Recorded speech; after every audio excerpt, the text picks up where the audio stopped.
Hello and welcome back, everybody. This is day 3 of me playing through the 3.3 story. So 333. Got a lot of threes there. Here's a 3 on a die. But beyond that, hopefully we're going to finish tonight. After tallying up all the footage I've recorded, we're about 7-ish hours in.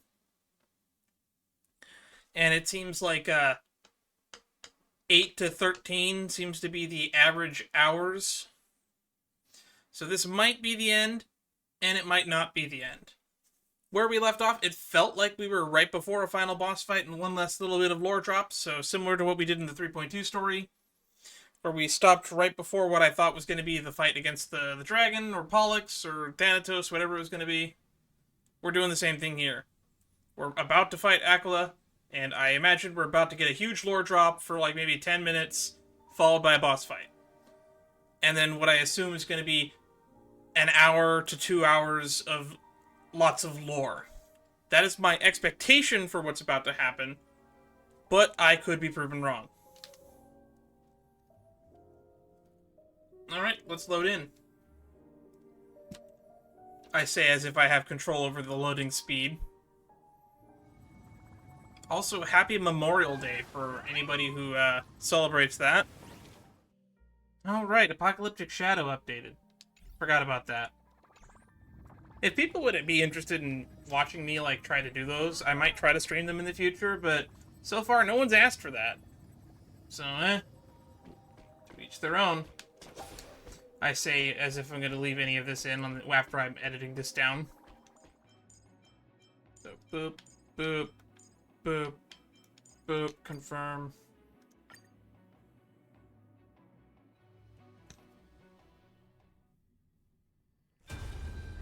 There we go. Is that... It literally just jumped straight into the lore. That's a little bit immersion breaking. And I had to do a team select to talk to her about the lore. Great Seliose, I beg you, spare this humble life. I've never harmed anyone. The punishment you deliver out of rage is far too harsh for someone innocent like me. Ooh, are we finally going to see the winter folk? There were supposedly the winter folk that wanted to see hail. The time has come, mortal. It's time to face your destiny. Wait! Please! Let me speak with Her Highness, the warrior goddess. Look! Can you see it? Golden blood is spilling from my wounds. I am a Chrysos heir too, chosen by the prophecy, just like Lady Seliose. She isn't lying. Seliose, what will you do with one of your own? A Chrysos heir. You are no different from the rest. You were once one of the Sunborn. Did you ever rise to defend the weak? When your kin oppressed others under the guise of the Titan's favor? Ooh, she got you there. I did not.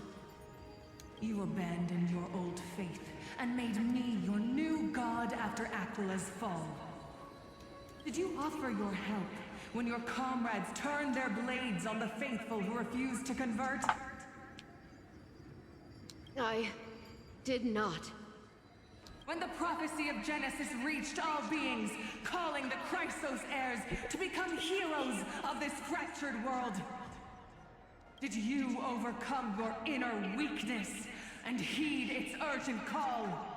You know, the way that they're laying out this story, it almost makes it sound like Seliose became a demigod before Tribi did, which doesn't make sense on the timeline unless they're retconning it. I failed to do so. Look, Chrysos heir, you are no different from the rest. My judgment is just. Only burning gold can purify your sins. Wait, Lady Seliose. Please, grant me a moment to explain my cowardice. Your divinity indeed casts our mediocrity in a harsh and unflattering light. Humanity has walked this earth for many ages, enduring life's struggles and witnessing its shameful imperfections.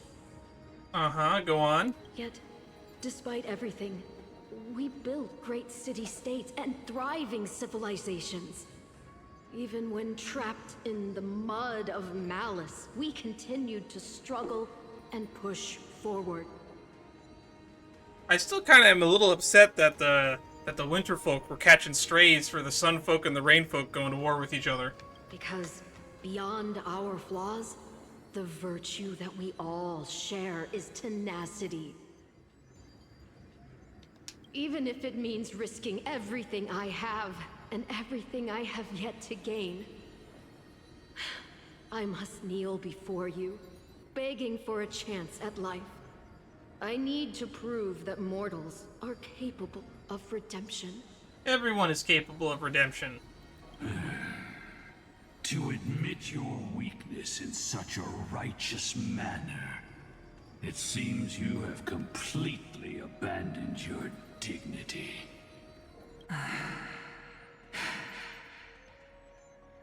You say you're willing to risk everything you've yet to gain. Tell me, what kind of miraculous bet is that? It's like a death row inmate saying, I'll wager all my future proceedings on this. It's simple, Lady Seliose. Should you grant me a chance at life, I will ensure that your epic is passed down through generations, sung by my descendants, until the end times buries all civilizations and legends.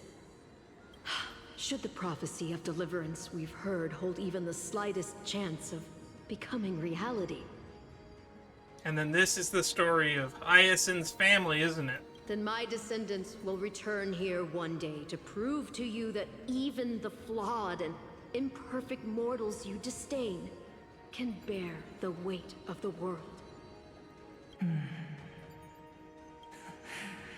Interesting. Release her, Solibus, Lunibus. From now on, she and her descendants will carry both the sky's blessings and the curse of their history. No matter how long it takes, I will wait for the one who is destined to arrive. When that time comes, I'll take pleasure in mocking these mortal children on how their progenitress sold their unborn lives. Progenitress. Boy, I've never heard that term used to describe the, I guess, original ancestor. The truth of the legend is finally clear. Cool, where does little Ika fit into all this, though? Hyacinthia.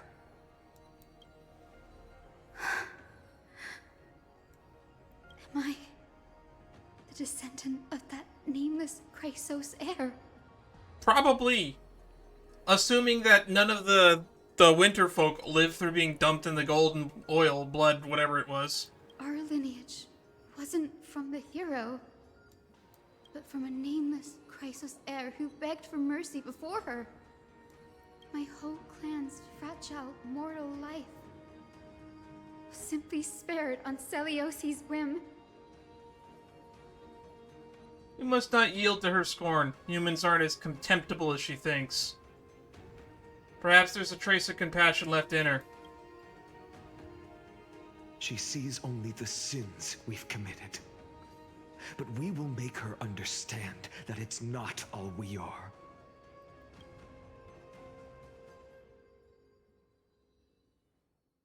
Lord Solibus, Lady Lunibus, tell me, did you wait for 1,000 years at the Eye of Twilight just to witness that Chrysos heir's child coming back to receive punishment? Time alters everything, child. Once upon a time, we had not yet learned to read the complexities of human nature. And Selios's perspective was our only window into understanding humanity.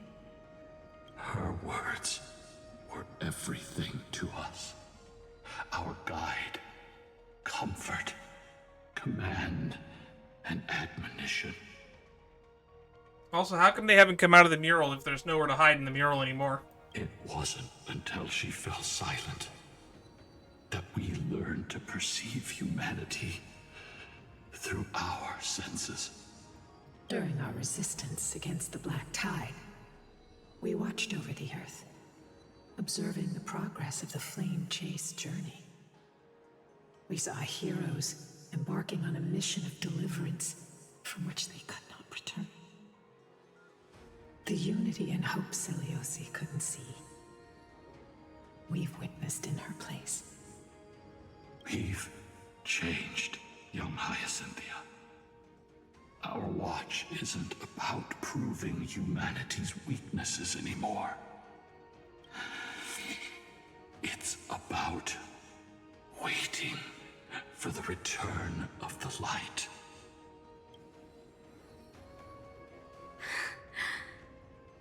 All right, let's get that eyeball in the sky. And show him who's boss. Lady Seliose, I want to tell you this. Doesn't matter if you can hear me or not. I want you to know that I am glad to be born as the child of a nameless and ordinary mortal. Only then can I prove to you that tenacious hope, buried in the deepest part of the human soul, has not been lost to time. It's just waiting to heal and grow, and then it will shine once more. Even the most cowardly individual harbors a seed within. Perhaps in your era, the light on the horizon was too dim for it to sprout. But do you see it now? 1,000 years later, the path you forged is now walked by many brilliant heroes. Yep, not just those from the sky peoples. They love the people of this world, unreservedly, willing to sacrifice But them themselves to shine the light caught so many upon the strays. children of humanity. The light they leave behind will inspire the seeds within people to sprout, grow, and thrive, nurturing them every step of the way, until the barren land is reborn as a thriving forest, growing endlessly, and one day, reaching for the sky once again. That Twilight, still capable of being healed and protected in the end times, is the reason we choose to bear the weight of humanity's flaws.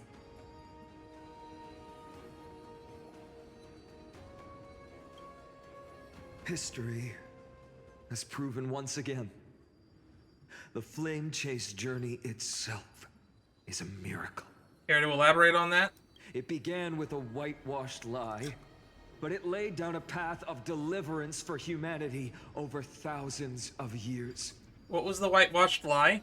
Seliose, we have honored the promise made by that nameless Chrysos heir, and returned here. We also bring you the answer to your question. Mortals are capable of change, and humanity is worth saving. I agree with you wholeheartedly, Fion. Our people, forging through the trials of the end times, deserve a second chance. We are worthy of a new dawn. Oh, here we go. Hyacinth.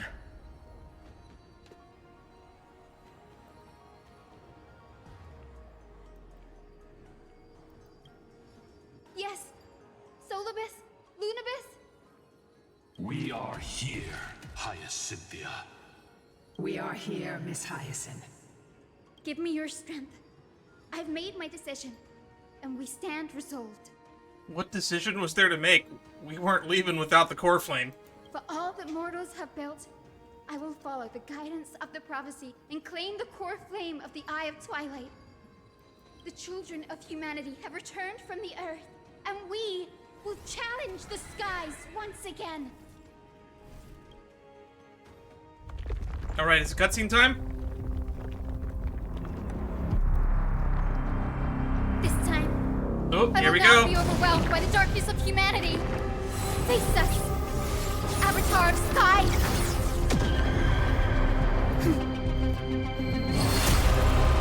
Oh, that's not ominous at all. A chain?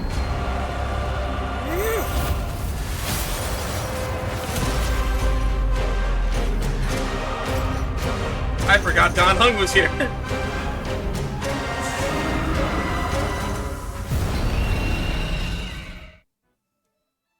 You know, it's not as big as I thought it would be.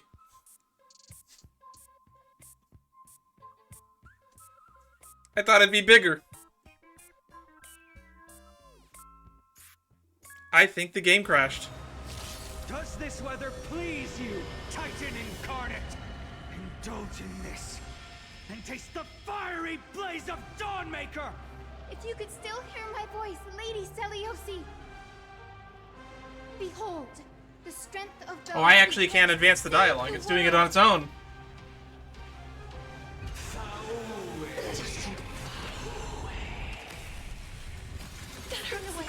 We lost stream connection. What do we have here? Let me see if I can fix it. Every petal in life's garden will be swept away. We'll go slow-mo for a little bit. And eventually, we'll just put it to ×2 once we've seen every attack pattern. Oh, we got this cool... We still have the sun mechanic going on. Sunny day. Eternal melody.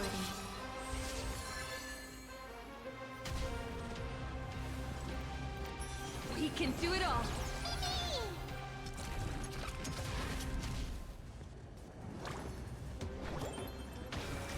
Let's protect all life together. I shall remember this warmth. Mimi.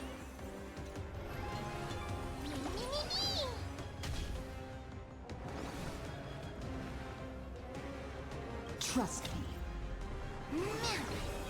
Together, we can do anything.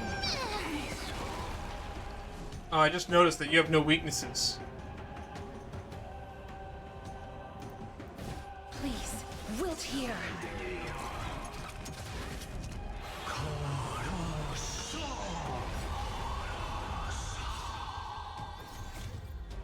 Embrace new life, Pollux. Temperature's rising. We need to find a way to quench this heat wave.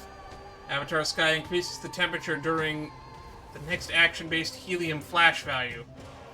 Attack multiple enemy targets at the same time to quickly reduce the helium flash value. 76.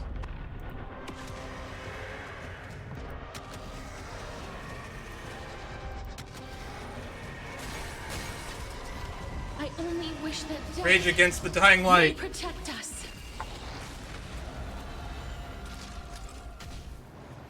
Thanks. Lowered the temperature to 26. Please calm down. They want to turn this place to scorched earth. That's not a good sign. With the will of the flame chase, we'll triumph over the cruel gods and take back our skies. She had custom ult lines for this one fight. Is this how it feels to be in sync? Mimi! Well, we can actually hurt you now. We can damage the toughness bar. You'll do. Life is not as fragile. I grant you this, as you wish. Embrace new life, Pollux.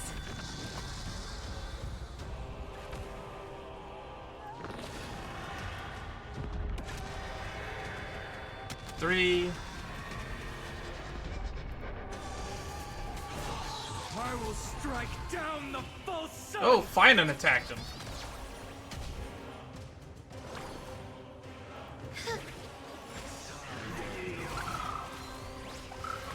Give us the core flame. It's so ridiculous how much damage Hyacinth does. Soothe the world's pain.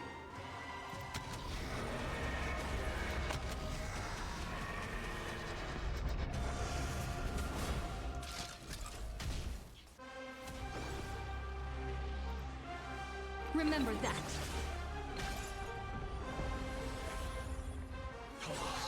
Haha! Ron May's break is bullshit.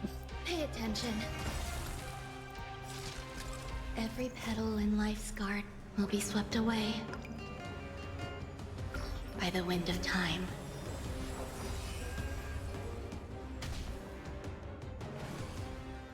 Darkness follows me. Let's finish this!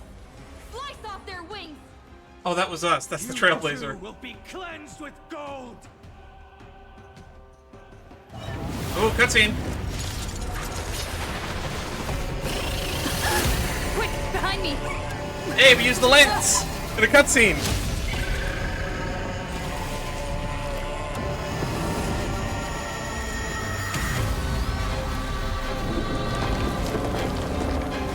Oh, that's not a good sign. The ground's falling.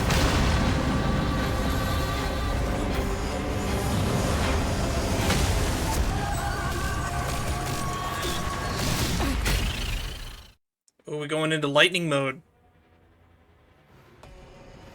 Platform has plummeted fast. It's a long way down. Let's end them before we crash into the pool of gold. Oh, what is this, Bayonetta? Oh, wait. Oh, I forgot that the background is because we have Netherwing out.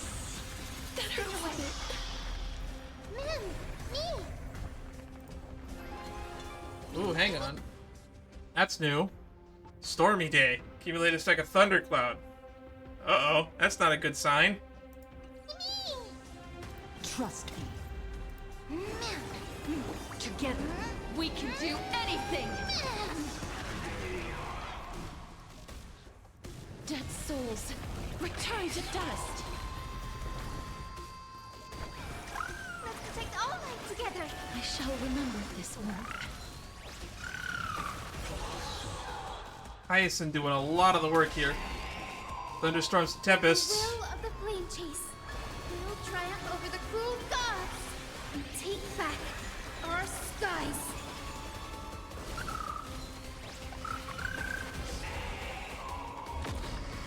Alrighty.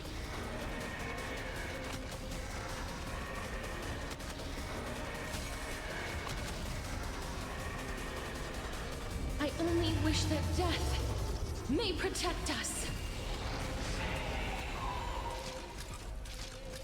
I'm surprised that this boss doesn't have a third health pit. I wonder why. I wonder if we're gonna get a cutscene and we're gonna get a third phase.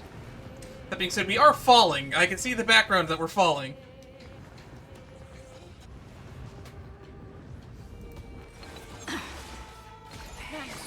Will not defeat us. Let's protect all life together. Breaks over.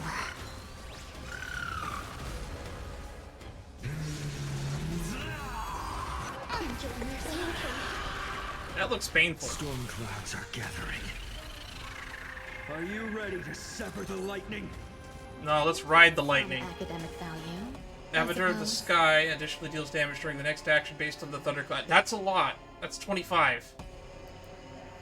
Attack enemy targets quickly seize thundercloud and deal damage to Avatar of Sky. Pay attention. Please, wilt here.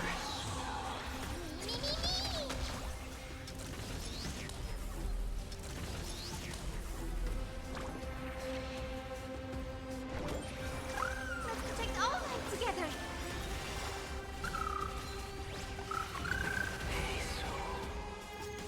Embrace new life, Pollux. Alright, let's see if this is enough to break some shit.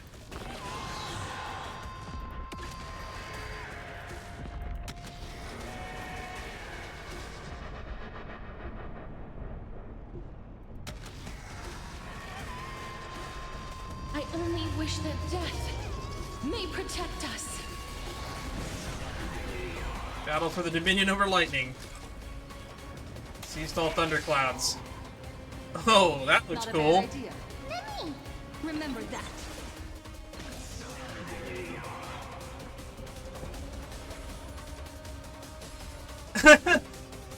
Ronmay's break is so busted. I grant you this, as you wish. All things are as one. Ma'am, finish it off.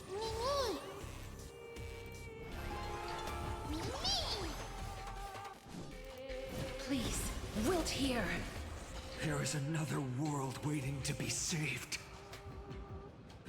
We no intention of dying here with you. Recovered. Alright, show me the cutscene. I love us using the lance in the cutscenes. Titan! Oh, that is epic! Nothing!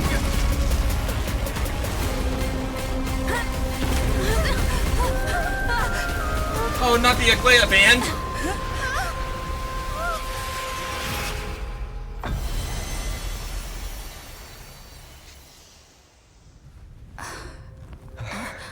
Did you get it? Did you grab the band?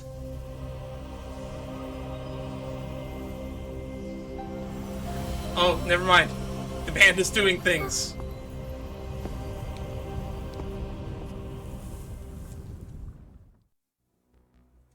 We dropped the god and the gold. Well, that didn't take too long.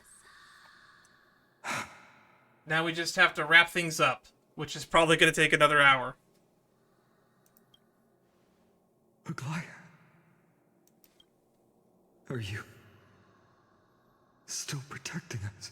Yeah, we should probably move. I'm betting that thing is what's holding this platform up above the lava, the gold lava.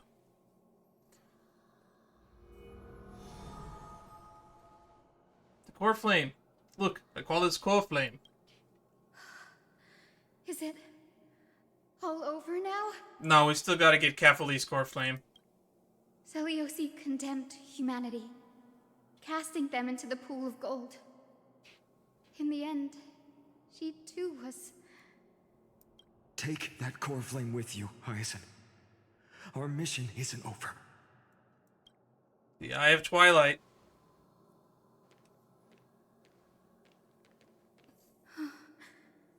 Core flame of the sky, come with me.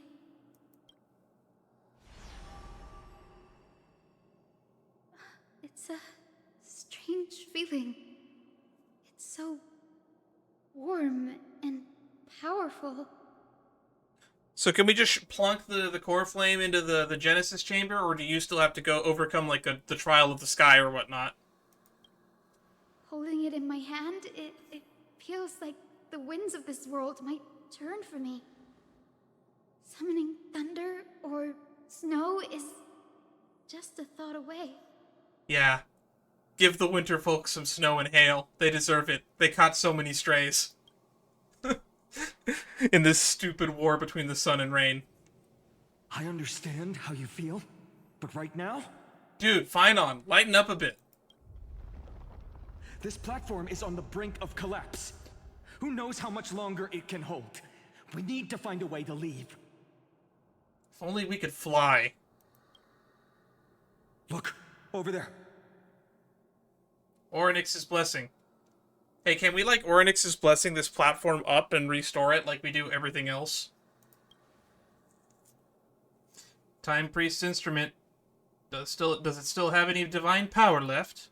No idea, but we have to take a gamble. If the prayer can rewind the shattered platform, then we might ride it back to the entrance. And also retrieve Aglaya's amulet. We can't delay any longer. Amulet? I thought it was a bracelet. The sky castrum is collapsing because Aquila fell. Yep, she is holding this thing up. I love that we can walk on cloth as if it's solid ground.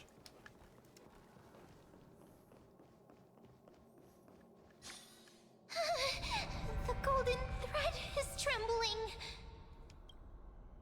This device is too old, it might not work. We're out of time. We have to retrieve it. Partner, quickly. Oryx, I summon thee. Lift the curtain of memory. And stir up ripples of past reverie. Ooh, there was an explanation point in that. I don't think it's strong enough.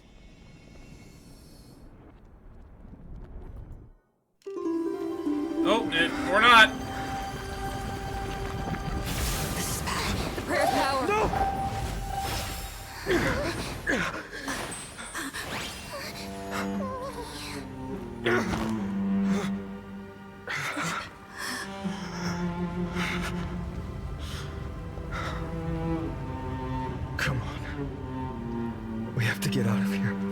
one out for Lady Aglaya.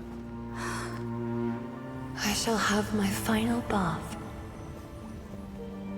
in warm and radiant gold. From here Oh, on, fuck you, you shall prophecies. embark on a journey with no return. Light fades, only to await the sun's rise. One day you will step forward, not out of fear, but to return the dawn to this world. It's right in front of us. The platform is reset above us. We need to find a way up. Yeah, I'm the only one that needed to make it over here. Y'all could have stayed on the platform. This way, behind. That door leads outside. Does it? Have you seen the blueprints? There's got to be a path. Okay, that's what I figured you should have said first.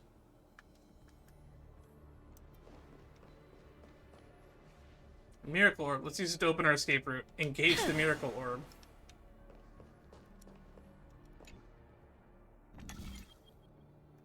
It worked. Let's go. Man, I haven't had to use one of these in a long time.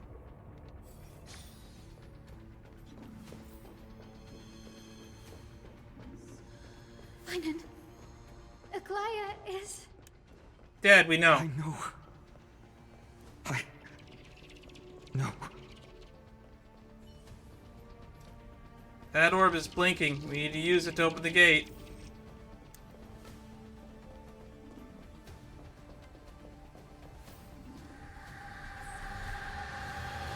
Everything is falling apart. lightning and thunder. The celestial mural is showing the end of the world. What's happening out there? On the contrary, the Flame Chase journey is on the verge of success. Aquila is the 11th core flame of the Flame Chase journey. The final core flame of Kefali is enshrined in the Council Hall at Dawncloud. We're so close to achieving the miracle. Humanity will finally take control of its fate. If only we had, like, teleportation spells or something. As long as we can make it out of here. If only Damionis could come and save us with his flying pot.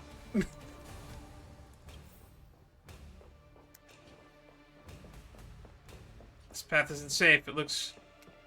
As it looks, stay shit. Why are all the enemies dead? Watch out! Everything is collapsing, and a misstep could lead to a fall.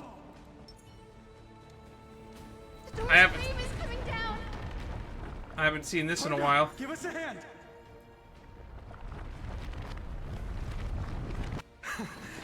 You do have a knack for saving the world. Oh, that's helpful. Thank you, Yanis. Thank you, Yanis. Stay close to them. Don't fall behind.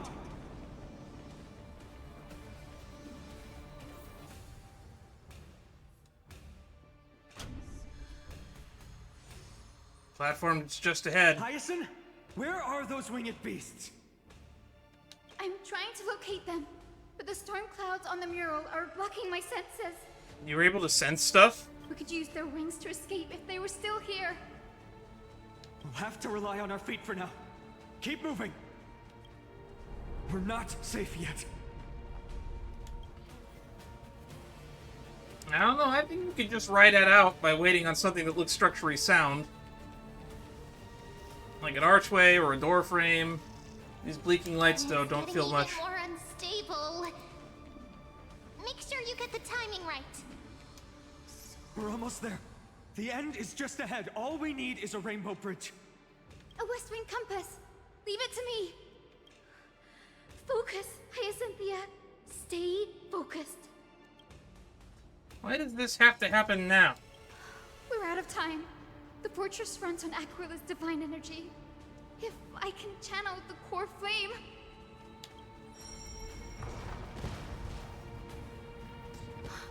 If you can channel the core flame, can't you keep the place, the fortress up then? Let's get out of here! We all have something worth living for. And we Do all we? want to see Akima's second dawn. I mean, kind of, sort of. I don't know if everybody does. I think Kindness doesn't. But who gives a hell, Lady Kindness pleasing?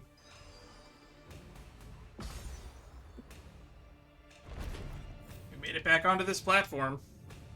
That was a lot of work just to get back onto this platform. Wait. What was that sound? What sound? Everyone, once the platform stops, we make a break for the exit. Don't hesitate. Not even for a second.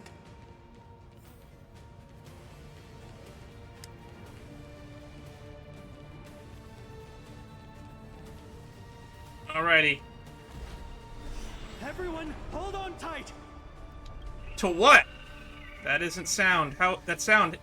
How's that possible? Isn't that sound? No time for speculation. Run! What is it that Don Hung keeps hearing?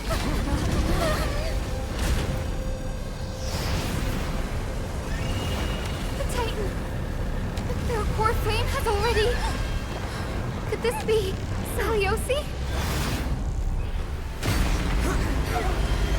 Alright, it looks like there's a third wave after all.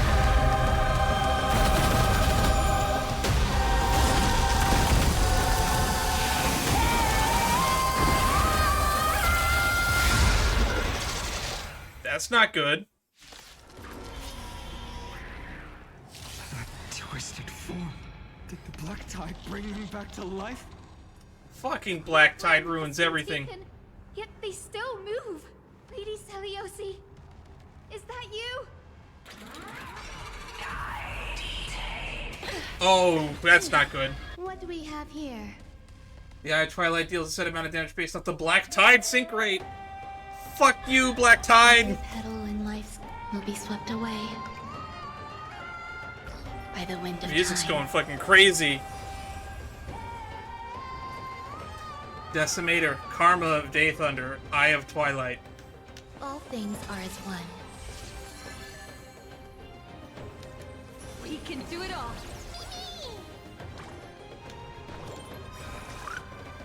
Return forth to this world. With this gentle storm, I will make you come back to your senses, Lady Seliose. Okay, they are unique ult lines for this boss. I love it when games give you a unique ult line for a boss fight. Stay away. That's not good. Embrace new life, Pollux.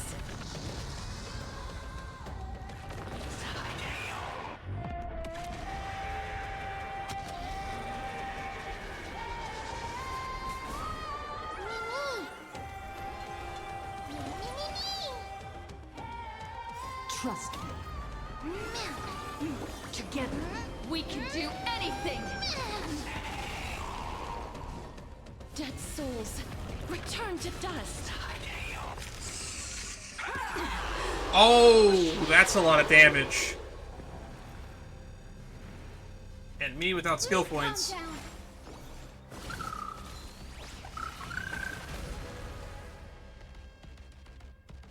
Is this how it feels to be in sync?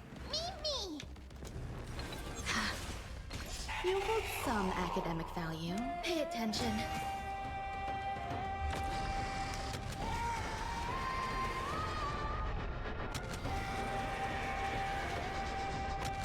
Alright, come on.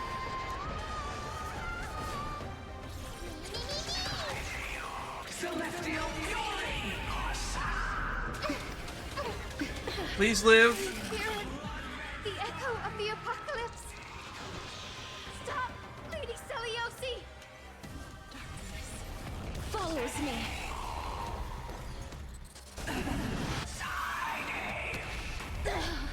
That's not good. You're reducing my max HP. Final chapter. Return forth to this world.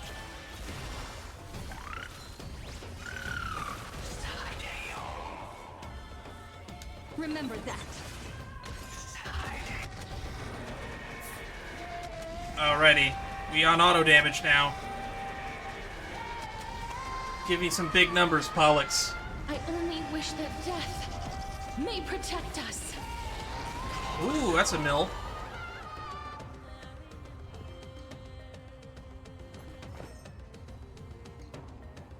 You'll do.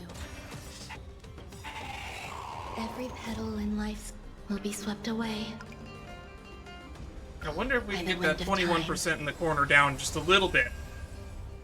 Hero, witness the children of humanity.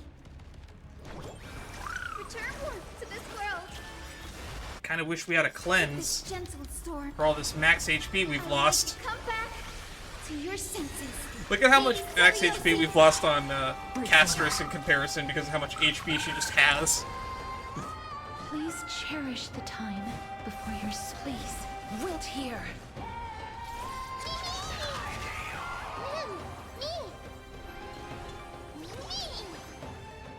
I grant you this as you wish. Embrace new life, Pollux. 2, 3.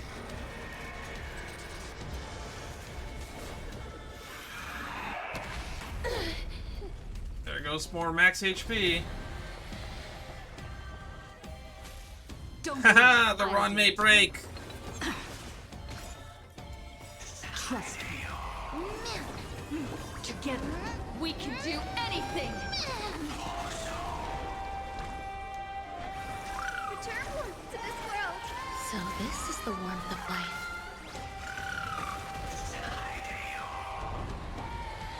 Alright, here comes the big bad boss.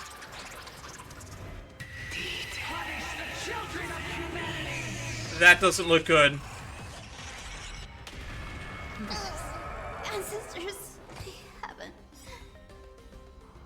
We Well. must bring light to these dark times! Oh, we get finally you gonna do something? I noticed we didn't get one of those up D-pad button effects for this boss fight. I'll be able to pierce through the clouds. Here's mine, Hyacinth. I am the one who bears the world. I am the blazing sun destined to rise! There we go. Show him that Kefali blessing. Bestow upon us the healing rainbow. There we go. Now it's a boss fight. To life, then drawing breath. Healing Rainbow can remove the Tide Corrosion state from allies and restore HP from them. Finally, we have a cleanse. Ooh, this song. Oh, ooh. Oh, I love that. All things are as one.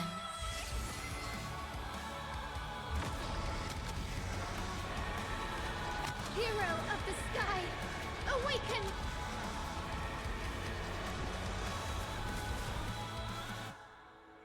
Please, dead souls, return to dust. Return once to this world.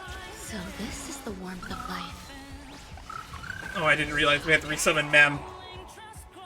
Mem died.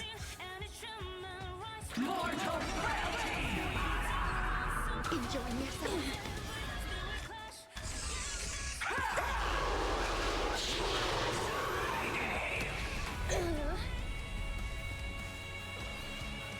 Don't worry, come on. Choose you. With this gentle storm, I will make you come back to your senses. Lady Seliose. So this is the warmth of life. We're almost done. We're not even gonna get to use that rainbow bridge again. She's just gonna die first. You'll do. Here we go. Full power.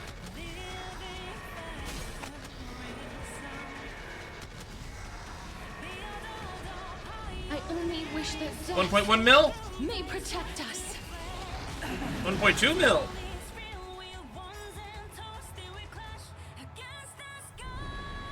It's not over.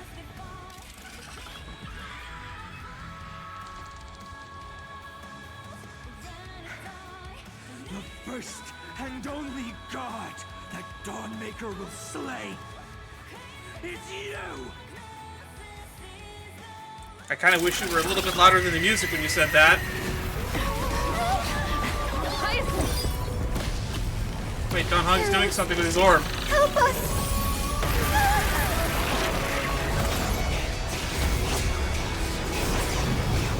Lunibus and Solibus!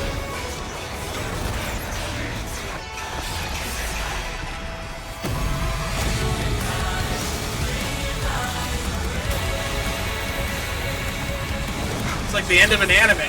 Hero of the sky. Witness the will of humanity. Whoa!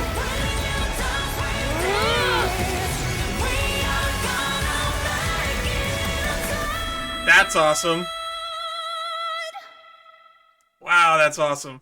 Children of humanity, you have overturned the judgment I once cast in disillusionment, beginning with a lie disguised as a heroic legend passed down for millennia.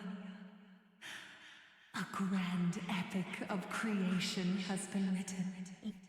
Cool. I'm glad we never met you. You are worthy of a new dawn. I kind of wish you didn't go mad with power. You seemed like a pretty chill lady before then. All right, now we got to cut to Cipher's POV. Are we gonna get like a final showdown with Lady Kindness? Because we still have to deal with Kindness. And anyone else like the Flame Reaver who might want to try to take the core flame of Kefali before we get back there. Thousands of years ago in a sleeping quarters of Kefali priests. Oh, we're gonna get this story! Seriously, where did they hide that thing? Trash. Just trash. What is this? Never mind. I'll take it anyway. I finally found it!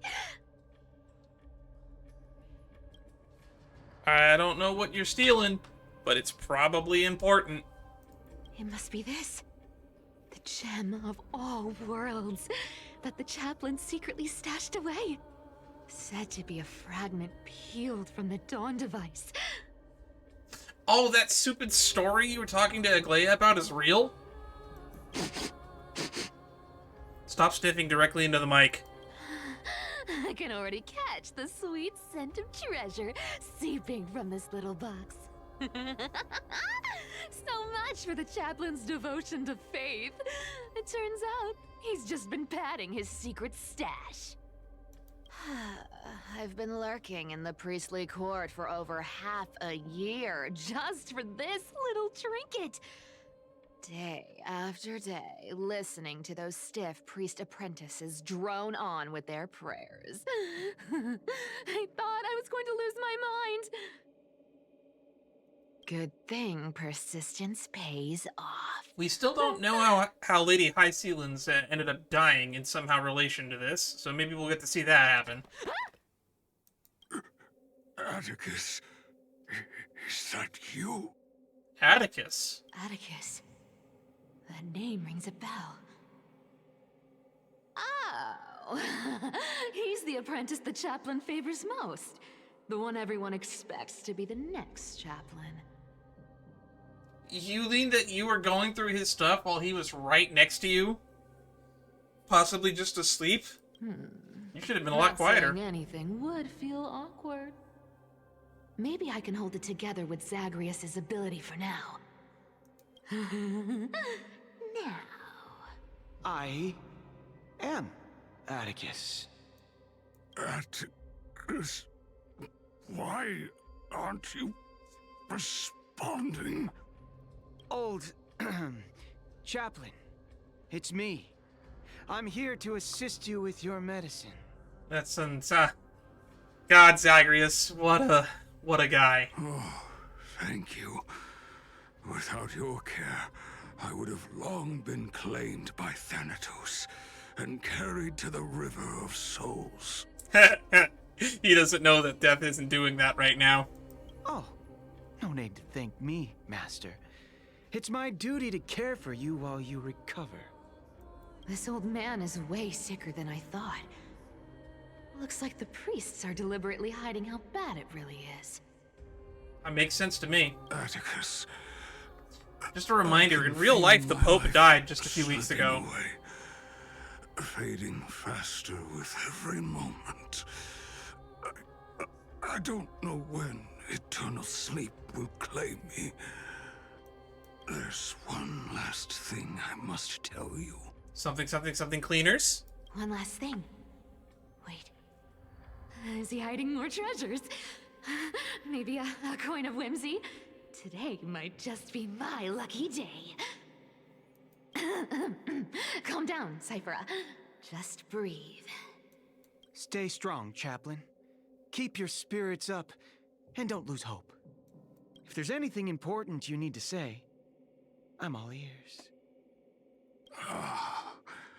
It's so disgraceful that it fills me with shame. Yet I must speak, for it concerns the fate of our holy city below my feet. That doesn't sound good. What? The fate of the city's people? Is it that serious? I must find out more. The omniscient Sky Father carefully. Before they fell silent, I heard their last words at Dawn Cloud. Oh, this is big. I'm excited. Spit it out, old man.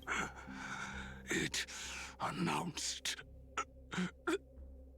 the prophecy has arrived. My mission has concluded, and I shall return to silence. Wow, that's a big old nothing burger. I got excited for nothing. Please tell me this ... implies that there's more. The prophecy of Genesis. The Titan turned to stone. Heard it 1,000 times. Old news. What else you got? Damn, me and Cipher are on the same wavelength.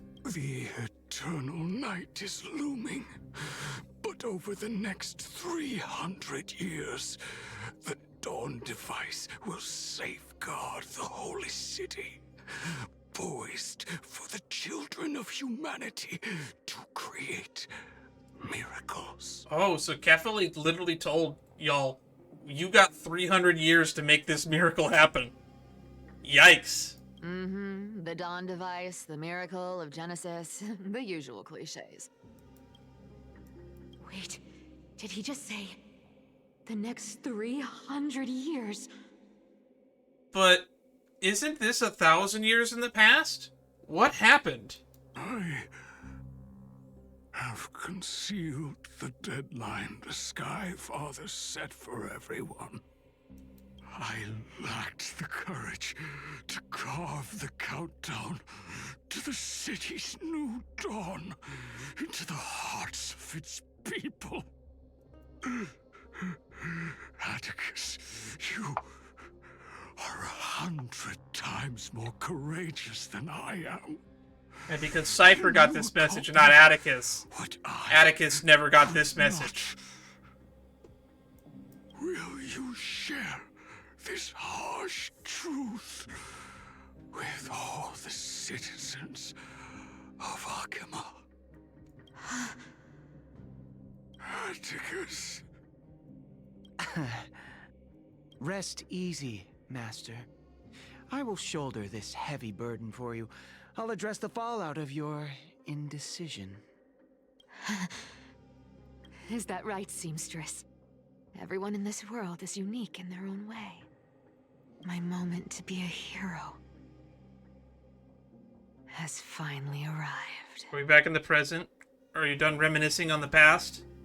And that was my stint as a priest at Dawn Cloud. Sure, the story's been slightly embellished, but every word of it is true. Which is it? Slightly embellished or every word true? These are secrets that must remain undisclosed. I've never shared them with anyone. Not even Bartolos. You should feel incredibly honored to be the first to hear this.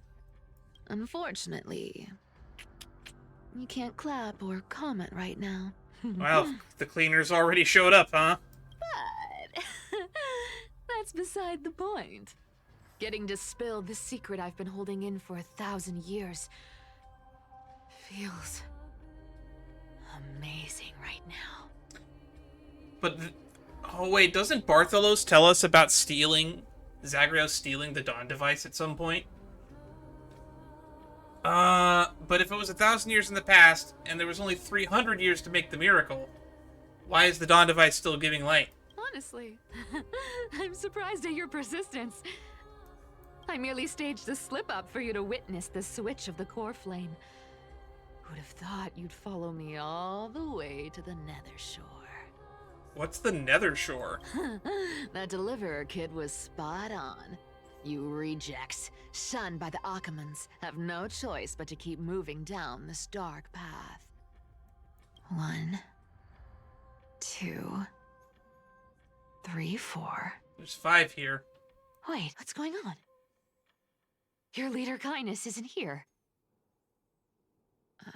You're just now noticing this. She be plotting something else. Such a hassle.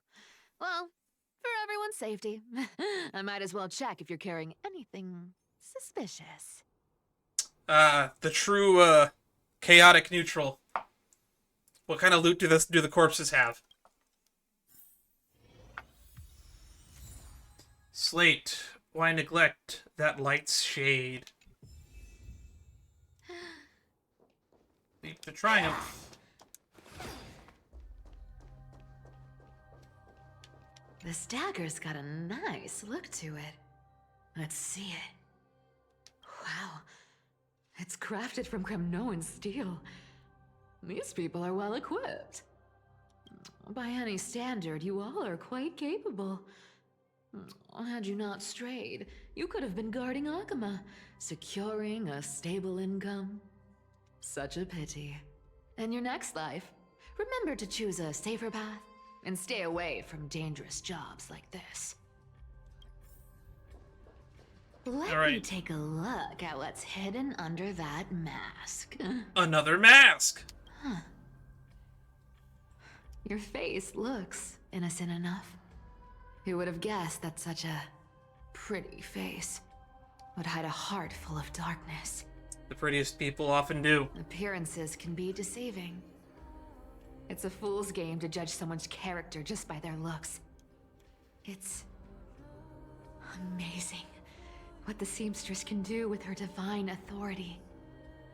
She sees right through people with that golden thread of hers, beyond whatever facade they put up. As for using divine powers, I'm no slouch myself. Cool. What does the last one have? Who came up with this uniform? It's got more pockets than it needs. Nobody wears this style anymore, do they? I don't know. The black with gold is a pretty good design. It's got the skeletal and bone-like features on it. I think it's quite stylish. Back in the days when I was doing honest work for the Gold Weaver, I saw my fair share of these. Although a lot of pockets is cool too. Oh. What do we have here? The Cleaner's Rendezvous Note. After the usurper's death, the Python mobilized many refugees to join the garrison and restructured the city's defenses. The updated schedule is as follows. Guard shifts at the Memorial Market have increased in frequency, from action hour to curtain fall hour. All patrols along the path of parting will begin 1 quint earlier. Take careful note of these changes and avoid unnecessary complications. The note appears to have been smooth flat and curled again, suggesting it was once rolled inside a secret message cylinder. Blank, High Priest of the Flame Chasers, a middle-aged blank with gray hair, stooped posture, and a burn scar on the right side of the neck. Visits the chanting hall alone. Pray during the entry hour's first quint.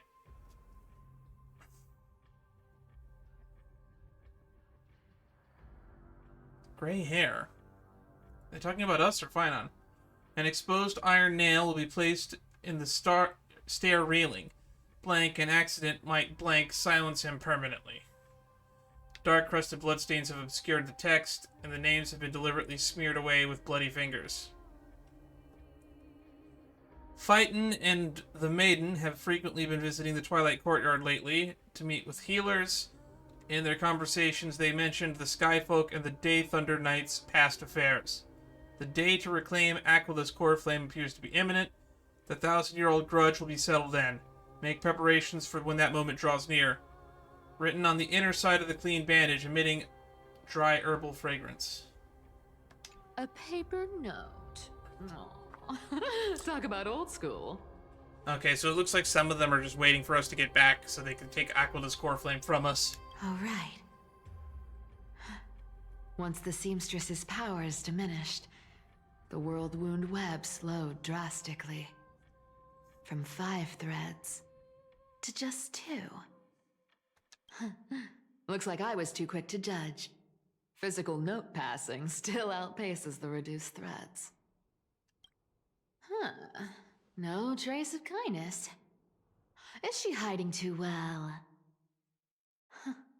Or has she given up? I'm gonna go with the former. Well, I've done everything I could. Now it's in the hands of the Deliverer and his crew. Huh? What was that? Sounded like an explosion or an earthquake. The noise came from above. Could it be? Huh? It looks like they pulled it off. The Deliverer is impressive, no doubt. But some of the credit should go to the gray mystery from beyond the sky. Well, at least someone's giving us some of the credit. I've crossed paths with them before. They're a little quirky, but their power... absolutely terrifying. Yeah, we have the power of several paths. With the core flame of Aquila taken, the flame chase journey is down to its final threat. They're already here. Barely gave me a moment to catch my breath. Oh, is good old tall, dark, and flamey here now? All right then. Guess it's my turn to see what you've got. Meet the uninvited guest. Where are we? Oh, you made it. I've been waiting for you. Black-clad sword master, the flame reaver, whatever your name is. All right. Look at you, sniffing around like a starving hyena, chasing the scent of the core flames. Are you gonna say anything? Tall, dark, and brooding? What's wrong?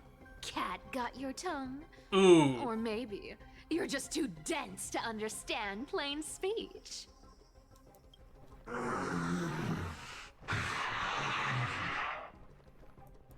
Throne of worlds, core flame, must take back. Take back implies you had it at one point in the past, which makes my theory of you being Chaos, the previous world-bearing titan, more likely. You sad little thing. I've got you all figured out. Let me guess. You've been eyeing these last 2 core flames all along, huh? No wings, no allies. Oh, what a pity. Even with Aquila's core flame sitting idly in the sky, you're helpless to reach it. All you can do is sit and wait for the Chrysos heirs to bring it down, then swoop in like a brute to snatch it for yourself. Isn't that so? That's basically what was described by Kindness's note, I think, that you just read, huh? Struck a nerve, have I? I've seen you lingering on a cliff more than once, staring hopelessly at the sky. Pathetic. Where's Mydeimos? Isn't he supposed to be fighting you off screen somewhere? But hey, I'm feeling generous today. I've got a surprise just for you.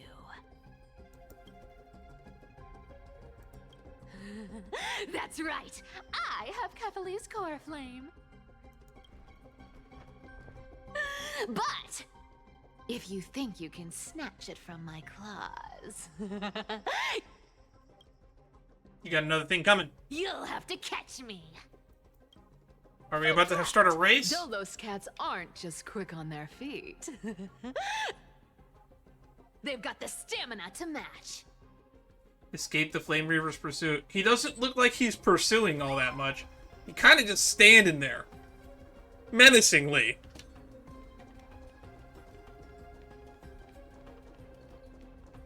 Is he, like, gonna move at all? You know, if we're trying to escape him, I don't think we should be moving closer to him.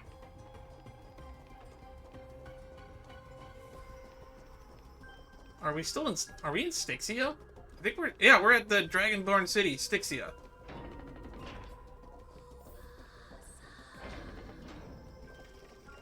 Well, he didn't follow us through the door.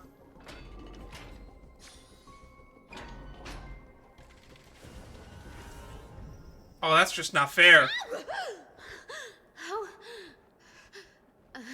How did you get ahead of me? That is a good question. Whoa, whoa, whoa! Don't swing that thing. Easy there. You're after Kephal's core flame, aren't you? Fine, take it. The deliverer made me steal it. It's no use to me anyway. You using tricks here? Look, since we've got the same taste in fashion, all black and sleek. Black and sleek. How about you spare this poor cat's life? It's fake, isn't it? Can you breathe a little bit out away from the mic, please? That's the spirit. You get the core flame, and I get to keep breathing. Everyone wins. Except for all of humanity and whatever we need the core flames for.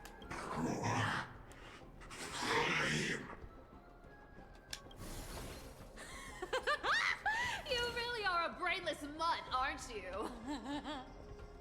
Woof woof. Come on! Come on! You're not gonna let a little setback like a lost bone stop you, are you? A lost bone. Well, look at that. They actually caught up with me. No one's ever managed that before.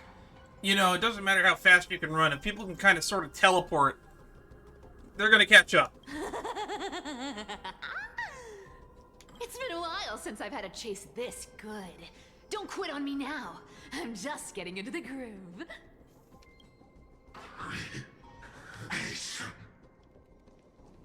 Where'd he go?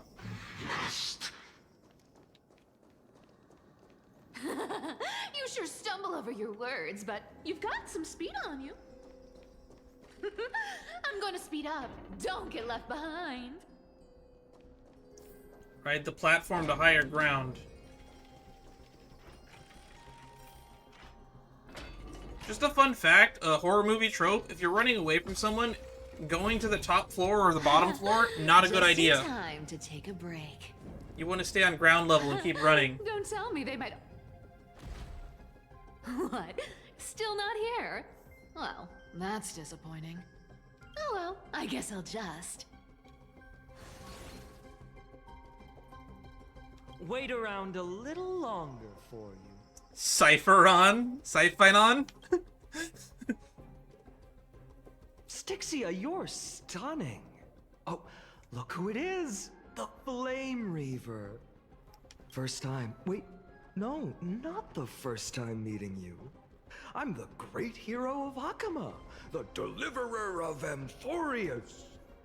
Boy, how are you ever able to trick anybody with this level of mediocrity? They say I'm destined to return Kephal's core flame and carry the weight of a new world on my shoulders.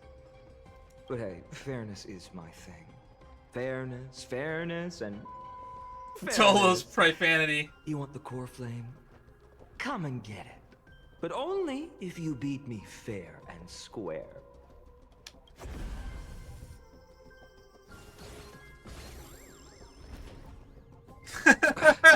Boring. I was hoping you'd at least humor me for a little while. Stupid mutt! Fooled by the same trick twice! Bye-bye, Flame Reaver. Isn't he just gonna teleport back up? Not as fun as I'd hoped. I guess a brainless brute isn't much fun when it comes to mind games. We trapped him in the Seriously past and can't he shake showed them up. off, huh? An elevator's not gonna This stop is him. borderline impossible. They're not going to back off anytime soon. Well then, guess I'll just have to lead it somewhere higher. Why is going higher helping? Cifera, do you still plan to go to Dawncloud? I've made up my mind.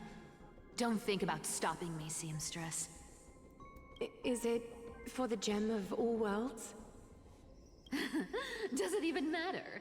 You'll never guess whether I'm lying or telling the truth. You're still wearing those golden boots I gave you. Yes, she is. There's less of a CG and more of a still. Someone the next time you wear them. Aglaya, did you see that? See what? No one can catch up to me. I'm no longer running to escape anymore. You're playing keep away. Deliverer, you better thank me. Every leisurely second you enjoy was fought for by yours truly. He's waiting for me on the other side of this door, isn't he?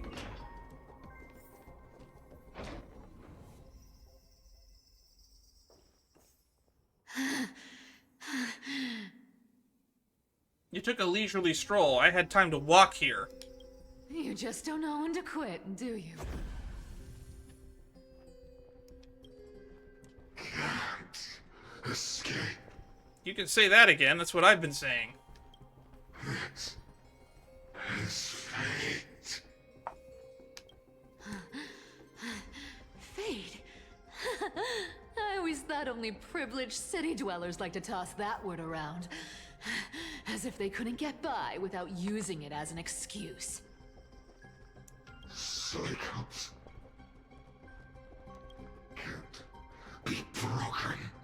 Cycles can't be broken. What do you know that we don't? Cycles. Fate!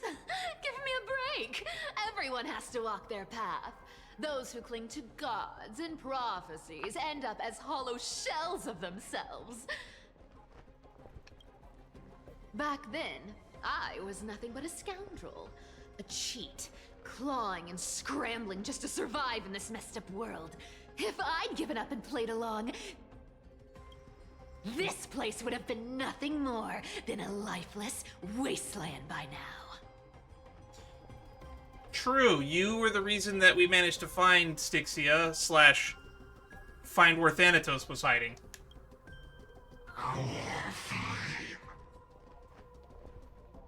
It has to be me. My bad. Why bother offering wisdom to a mad dog who wouldn't understand it anyway? Do you know why I dragged you here, mutt? Yes. Word is, Please you tell me. tangled with that golden-haired lion before. Oh, you're talking about Mydeimos?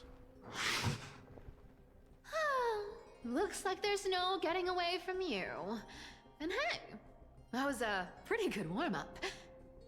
Now, how about we spice things up with a bit of competition? As a fellow heir to the divine authority of Calamity, I've been a demigod for 1,000 years longer than the little lion. Now, let me see if you're worth your title, Flame Reaver. I wouldn't test him. This has bad idea written all over it. I've been around for over 1,000 years, and I've never met anyone who can match my speed. That's a team of ciphers. Now.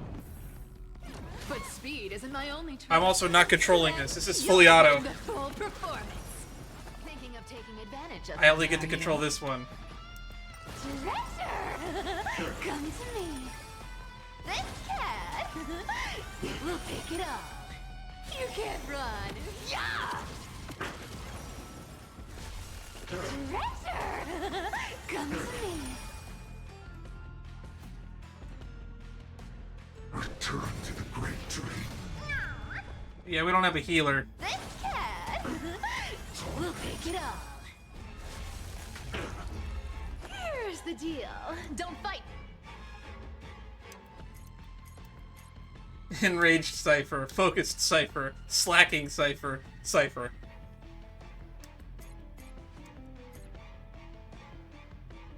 Cannot view detailed info.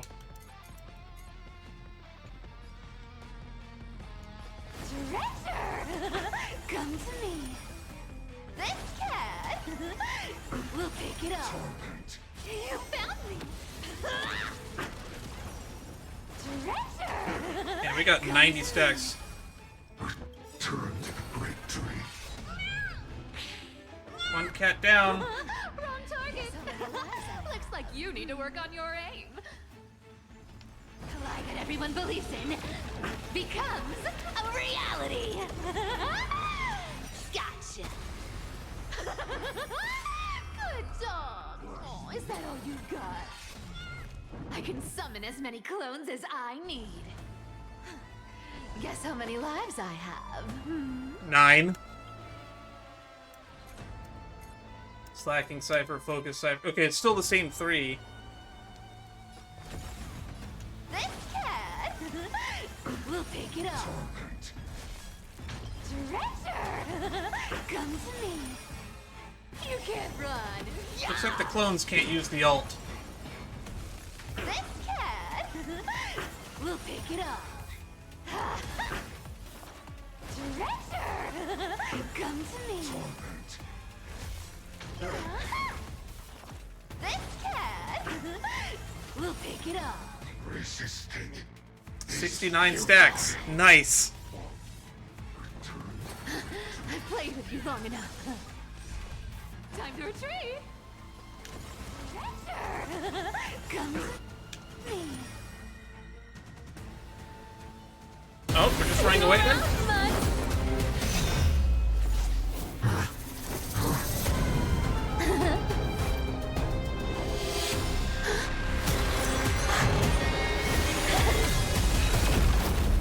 Point of whimsy. Die for petty change.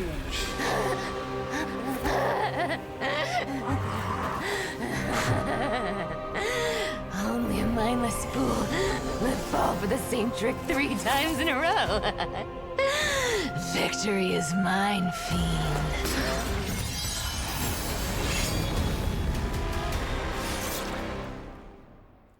That didn't sound good. 1,000 years ago at Dawncloud. To all citizens of Akama, today I bring you 2 pieces of news. One sorrowful, one joyous. You're gonna lie and say that the Dawn device will never go out, aren't you? And a lie that everyone believes becomes the truth. First, let us offer our blessings to the departed. Our beloved chaplain Phoros has returned to the embrace of Sky Father Kefali. May he rest in peace. And also, if you're delivering this speech as Atticus, what happened to the real Atticus? But citizens, do not grieve his passing. In his final moments, Chaplain Phoros found peace. While he still had his wits, he heard the final words of the Sky Father. And that brings me to the joyous news I share with you today. Before the great world-bearing Titan fell silent, they spoke one final message to my revered mentor. And now, I shall share those words with every soul in Amphorius. They said, "The prophecy has arrived. My mission is complete, and now I shall fall into eternal silence. The eternal night is looming. The Dawn device will safeguard the holy city, poised for the children of humanity to create miracles forever." Yep, I called it. Until forever? Skyfather's love transcends time itself, stretching across endless eons. Citizens, friends, Countrymen, lend me your ears. Chaplain, I propose we host a grand 100-day celebration at Dawncloud. A feast in gratitude for the Sky Father's gift. Our mission is to transform the Sky Father's words into unshakable faith. For 100 dawns, through song and dance, every child of humanity within Amphorius will come to believe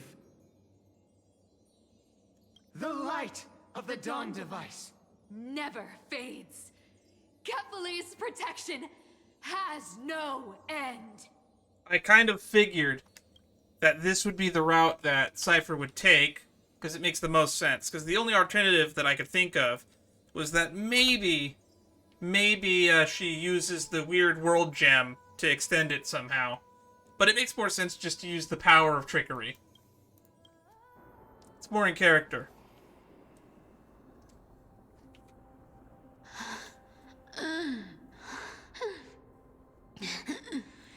You shall walk with greed and die over petty change. The prophecies. Petty change. It's the coin of whimsy. Quite literal after all.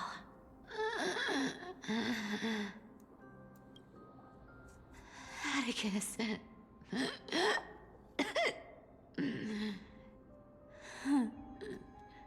He's a good kid. Atticus. I stole your identity. I owe you an apology.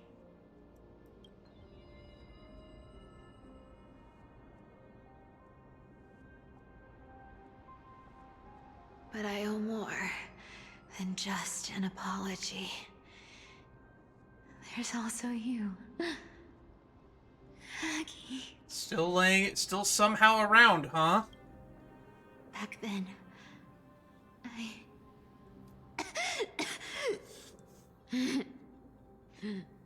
I had to leave Akama. You see, you were so good at reading hearts. If I had stayed by your side, You would have figured out that there was actually only 300 years and the lie would be undone. my fragile lies would have been exposed sooner or later.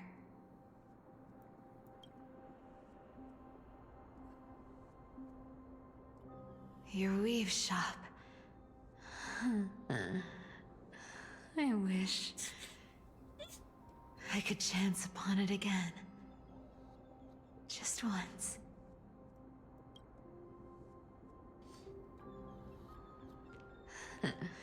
To be scolded by you and Tribi.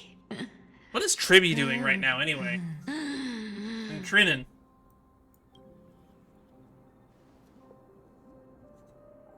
I'm sorry. In the end, I overestimated myself. That's a bit of an understatement. I still don't see how getting to a high place helped your plan at all.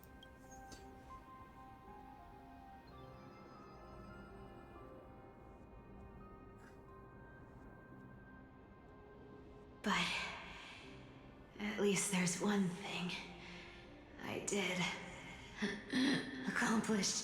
You bought everybody like a 700 more years to try to complete the prophecy. Kephales's core flame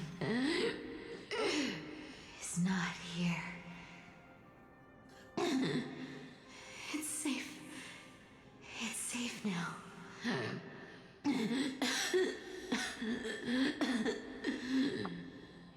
Even if I'm nothing more than a thief,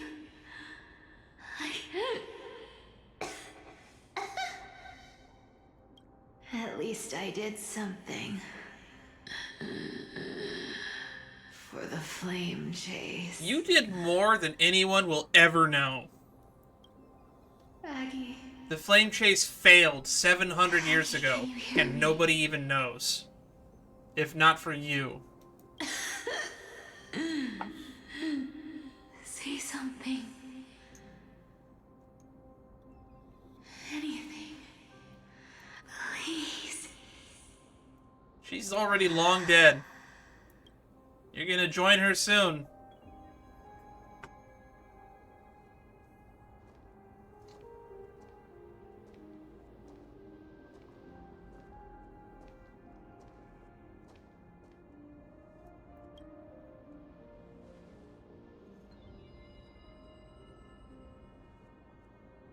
You are the unsung hero of Emporius, Cifera. You saved us all. Is this real? Is this happening? You betrayed the world. And in exchange, you earned humanity 1,000 more years of life. 700. Or technically infinite, because we could put off finishing the Flame Chase journey forever now. Because the Dawn device will never turn off.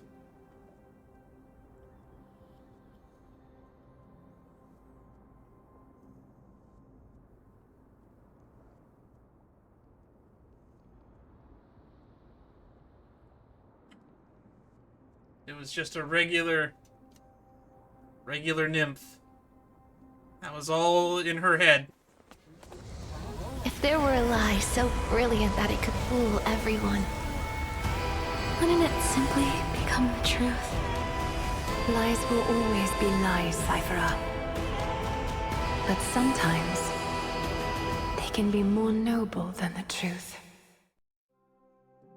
The Dawn device turns off. The end is nigh. Meanwhile, in the Eye of Twilight.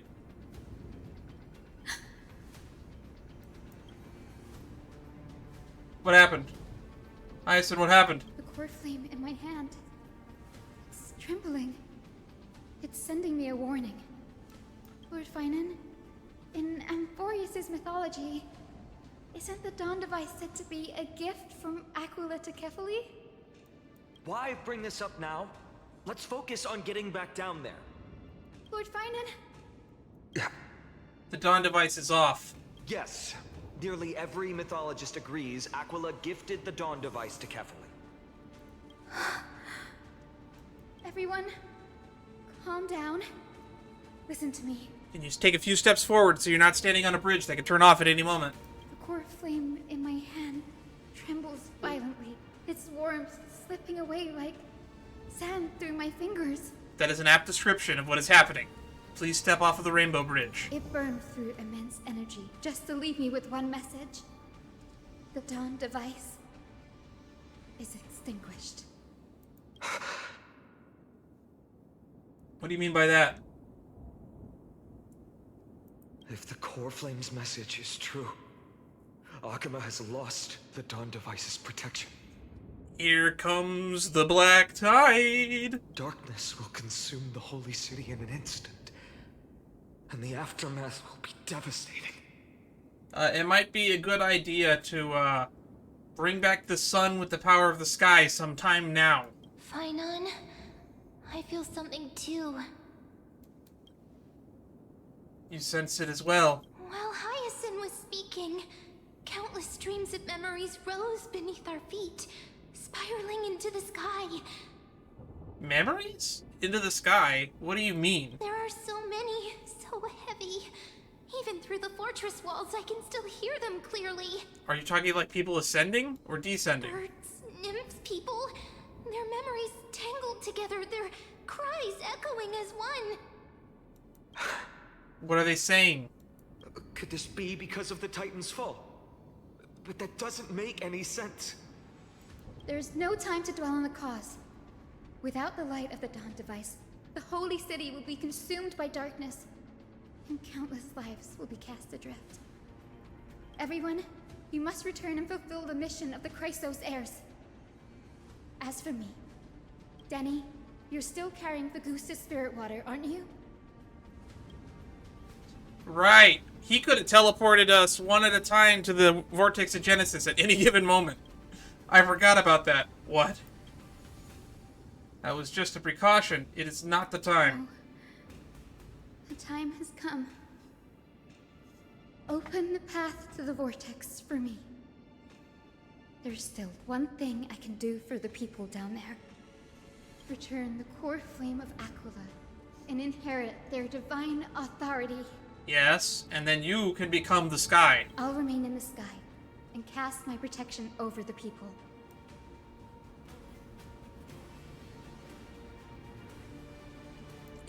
What do you mean? We already know how this works, Trailblazer.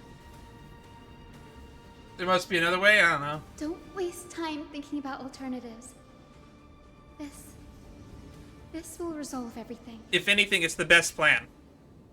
Danny, I'm counting on you. It really feels weird that my name is also Dan. when she says that to us. Under the raucous steps of their frenzied dance, the roar of celebration hides the world's heartbeat. Spirit water, reveal the way. Ooh, that is a sad smile if I've ever seen a sad smile. At the end of the Rainbow Bridge, the Sky Folk will mend dusk and dawn. She's standing at the end of a rainbow bridge. Lady Tribios' prophecy. It seems it didn't fail after all. It still feels unreal. Even after seeing it a second time. You'd move in perfect harmony with the rivers and seas of this world. But we can't stay.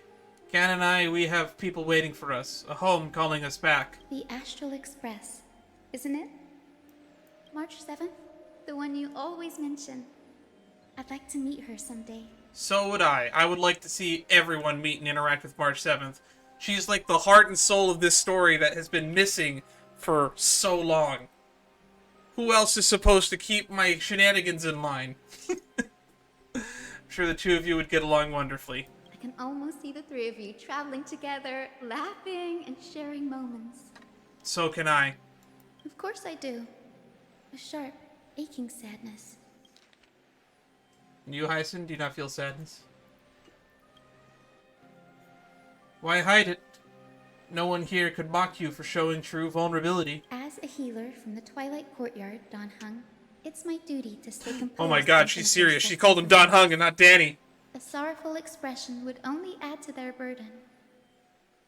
The world I love is the one suffering now. How could I face it with a frown? Farewell, Hyacinthia. Bye, everyone. Please, become the heroes this world needs.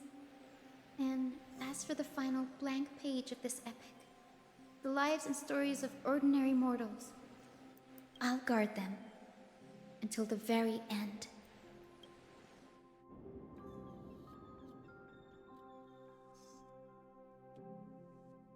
Peace. Mad respect, Hyacinth. Mad respect. If anyone has a martyr complex... Is there anyone in this planet that doesn't have a martyr complex? Alright, fine, On. Are you about to go off somewhere and peace out until the end of time? A few days ago in Akima's Twilight Courtyard. A few days ago? Miss Hyacinth. Oh, we're finally getting to see this? Yes. Lord Finan has already set the date for our departure. As a descendant of the Sky Hero, I must prepare myself and carry this responsibility. What about this new Twilight Courtyard? Believe in yourself, Clementine. You're an exceptional healer, more than capable of handling things on your own. I wish you had a unique model. The patients trust you, and you've earned that trust. That's what matters, isn't it? Miss Clementine's medical skills are amazing! We believe you'll make the Twilight Courtyard proud. Thank you, Lady Tribi. I'll do my best. We never found out what little don't have Ika's the same backstory confidence was. and certainty as Miss Hyacinth. No matter how severe the illness or injury, she always faces it with a smile. Honestly, I'm not confident about everything, Clementine. I've just learned how to hide my unease well. It's a skill I consider essential. It's hard to imagine anything making Miss Hyacinth feel uncertain. We could all die tomorrow. Well, shall I give you an example? Since Lady Tribi happens to be here too. Wait, you're part of this? Look at the Flame Chase journey. Since Lady Aglaya took over the leadership of Akima, every Chrysos heir entrusted with the core flame, aside from Professor Anaxa, was personally chosen by her. I was the outlier. the hero Seliose entrusted her bloodline with the legacy of the sky. Lady Aglaya's thoughts on my potential remained a mystery, even up till the day she left. So I've always carried a lingering doubt about my ability to fulfill this role. She wasn't sure if it would be you or the next generation's you. Lady Tribi, why are you laughing? Because Lady Tribi probably has some insight on what Aggie actually thought. The answer Cindy wants is simple. Just try looking at it from another perspective. Imagine this. Knowing Aggie's personality, if she believed you weren't worthy, don't you think she would have considered other plans?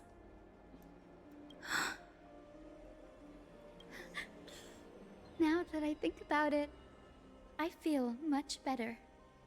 I may not have Lady Aglaya's keen judgment, but I would never question your resolve, Miss Hyacinth. Thank you, Clementine. I wish we met you earlier in the story. I had a sudden thought, Lady Tribi. Before I depart, can you teach me the words for returning the core flame? I've always been at the Grove helping with lectures and never had the chance to come to Akama. The phrases everyone has memorized still feel unfamiliar to me. I don't want to embarrass myself in front of everyone when it's my turn to return the core flame. Yeah, little did you know you're going to be doing it by yourself with no one to watch. It's You might as well have had it written down on your hand. Now, let's go. We will say a line, and you repeat after us. Alright, cut to the vortex of Genesis. To the vortex. O Majesty of the 12 Titans.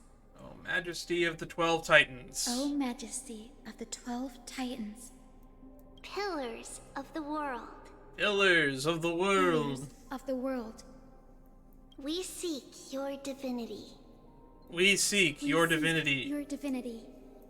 To mend the rifts of the world.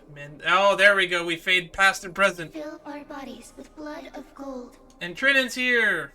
Till we wither in willing service to the prophecy. Surrender the core flame, Chrysos heir. Here we go.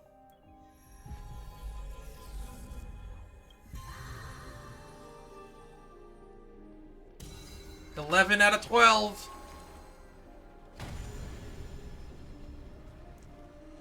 Are we gonna get to see Seliose's human form now, finally revealed? To give a trial of the sky? The Eye of Twilight. Oh, hi, little Ika. How did you get here? Cindy, are they? Lord Solibus, Lady Lunabis, the mission of the Skyfolk has been completed. Your watch can finally come to an end. We thank you, Miss Hyacinth. Even though we were the source of that false legend, you still brought us freedom. Please, don't say that. Without your wings, we would have struggled to progress in the Eye of Twilight. Akama is on the brink. And I must quickly embrace the role of demigod to protect everyone with the power of the sky. Honored ones, please tell me, what trials lie ahead for me to complete? That's a good question. I think you've already done everything you were meant to, Miss Hyacinth. Hooray! So it's a Oryx situation where getting the core flame was the trial all along. What do you think? Or I mean, not dying. Seliose? Voice of the sky. The Skyfolk. Oh shit, you're here? Lady Seliose? I see. After all these long years, your will has merged with the Titan's divinity. I deeply regret. I beg for forgiveness. Yeah, you went full genocide to stop a war. The darkness in the human heart clouded my judgment. I failed to recognize the resilience buried deep within. Of those present that day, I don't know how many were innocent. How many truly deserved their fate. I'll tell you, the answer to that question is probably just the cleaners. That's why I cannot forgive you on their behalf, Lady Seliose. Good. The spirits of my ancestors resonated with me. You exiled our people, and they may never forgive you for that. But Yeah, the Winterfolk caught way too many strays, and they did nothing wrong. at least there is one thing we can agree on. The truth that no one can distort. Can we pick up this pace? Like, the apocalypse is happening, like, right outside. The courage it took to defy the gods was undeniable, unwavering.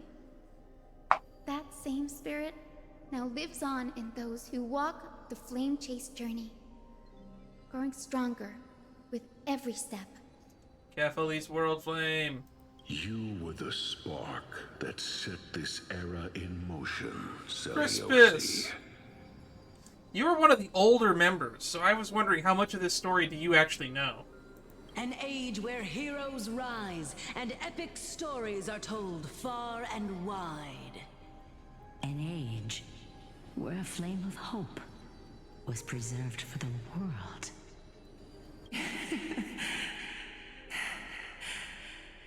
Perhaps this is what I longed for. Now, I can finally rest in peace. No, you should probably rest in torment for the horrible genocides you have committed, but sure, let's be all hunky-dory now that everything is good. Even in that darkest moment, Lady Seliose, you still held compassion for mortals, didn't you? Even with the Titan's power, you didn't punish the world by letting the sky fall. I imagine you were waiting for someone to bring redemption. That's a very nice way of putting it, Hyacinth. I hope that that's correct. Trust me with the power of the sky. I am merely a healer. I could never match your strength, even with that power. Thankfully, the world no longer needs a demigod who can summon thunder and storms. What I must do is merge with the sky and cast down a gentle rainbow, protecting as many lives as I can. Also, didn't we learn that from... Professor Anaxa? Didn't we recently learn that Bartolos is actually Zagreus, so... Zagreus, the original Titan, is kind of still lurking around. In the end, I followed the path of my ancestors, returning to the sky. I didn't return to the earth to walk with the people, but even so, I still achieved my dream. I never like it when a heartbeat sound effect starts playing in a game. It always makes me uncomfortable. Especially when it goes right in my ears with the headphones. Alright, are we gonna get a cutscene? Is Aquila gonna open their eyes? Thank you.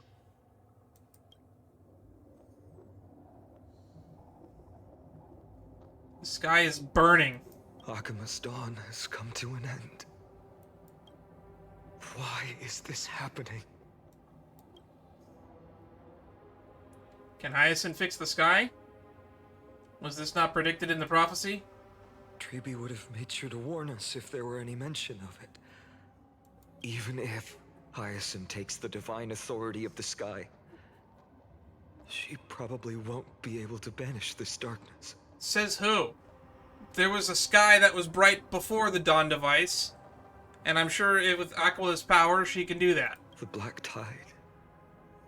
Its power probably surpasses even that of the Titans.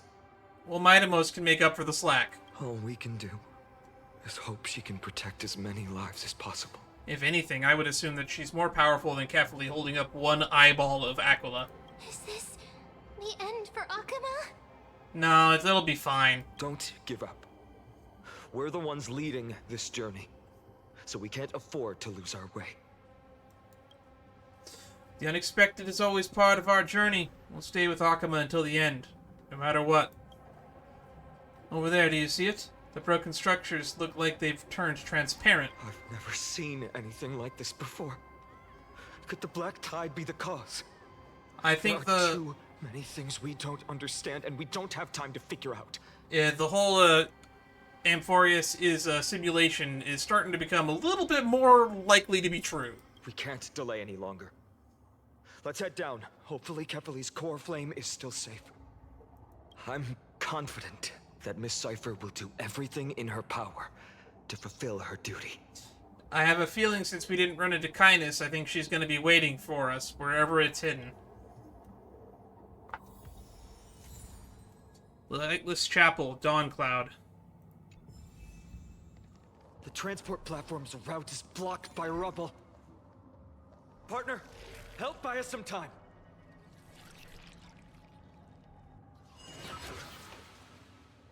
Good job. Now we can get off the mountain. A Black Tide creature. At Dawn Cloud. Oh no. The people in the city. Not a good idea. We must find out where they've breached the city from. Tribi, please hold on till we get back. I have a bad feeling about this. Actually, I don't even need to say I have a bad feeling about this. This just looks bad all around. More enemies. It doesn't look great down there. Dares stand in our way. We'll get a taste of Dawnmaker's edge. So this is just a lightless version of Dawn Cloud. Which one makes me wonder if in world exploration, outside of this segmented, scripted section of the story, we can explore it back in the previous version.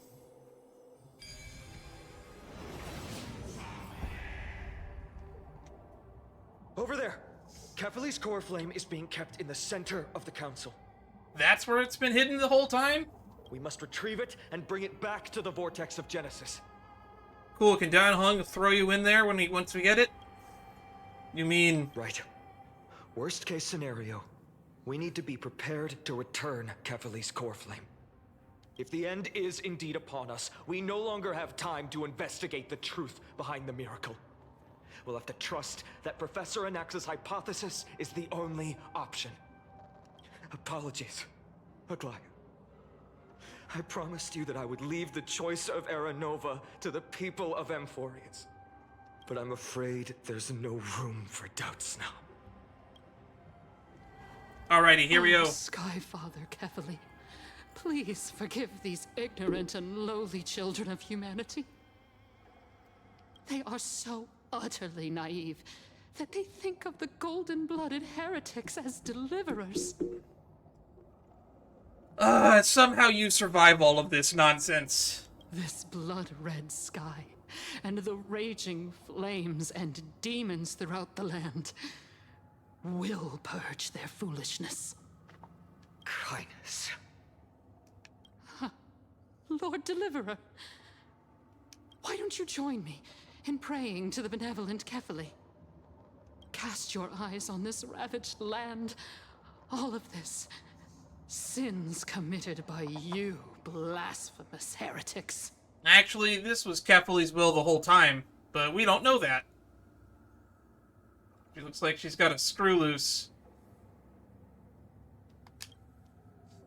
We should not waste our time on a pitiful madwoman. Danhang is right. My sword yearns to end your pathetic life. But to a cornered dog like you, the most deserving punishment is to personally witness the Chrysos heirs fulfill their mission. Only then will you truly know how meaningless and foolish your past transgressions were. Ooh, that stings. I like that. Make her watch and see how wrong she was. Fulfill your mission. Kefali's core flame is long lost to the winds. How will you fulfill the prophecy? Lost to the winds? She's gone completely mad. To the point where she's just spewing nonsense. For the longest time, Kefali's core flame has been worshipped here. Only core members of the Council of Elders know how to activate the core flame casket. How are we gonna find a core member now? That Lygus, should we seek him out? No. There's no need to go through that effort. Professor Anaxa taught me more than just what was in the textbooks. Ooh, I love a teacher that goes off script and teaches stuff that's not in the curriculum. Unlock the arcane seal to open the core flame casket.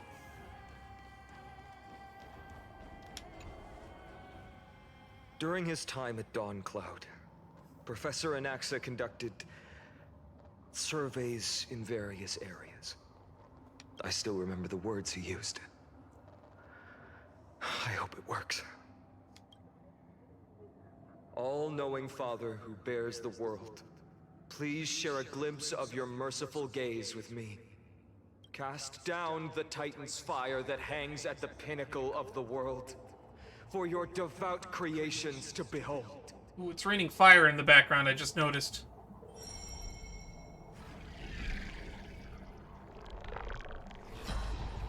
It worked. One step left to undo its arcane seal. Partner, I may require your strength again. Oh, we're just gonna undo the seal with time magic? The most powerful magic of all. Chronomancy.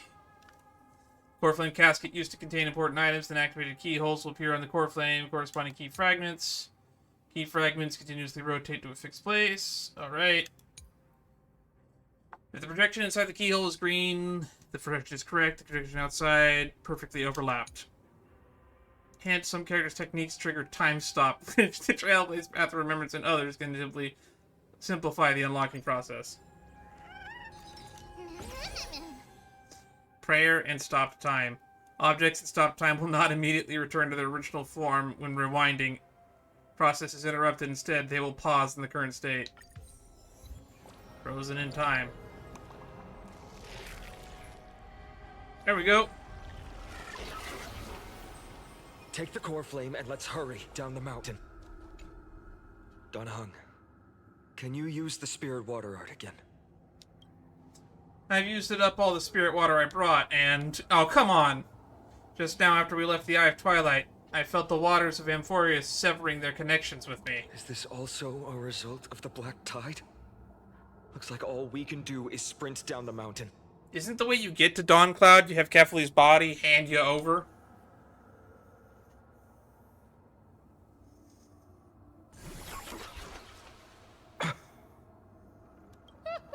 You all thought I completely lost my mind.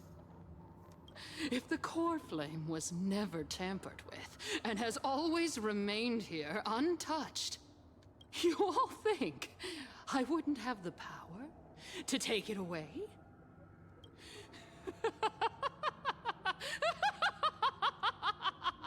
So I wonder where Cipher did put it. Uh-oh, looks like it's the end of the line for us. Where should we go to look for the core flame? Madness, I'll strike her down for you. Calm down and think carefully. I'll do my job. So you need to make sure you don't die before you pay me. There's no need to worry about the core flame's whereabouts. Let's just descend the mountain. No need to worry, but...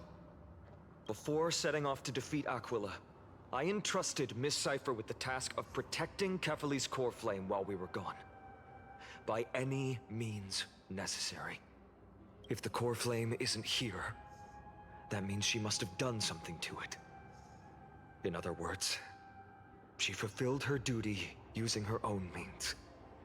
We just have to focus on getting to the vortex of Genesis, and Cipher will meet us there for sure.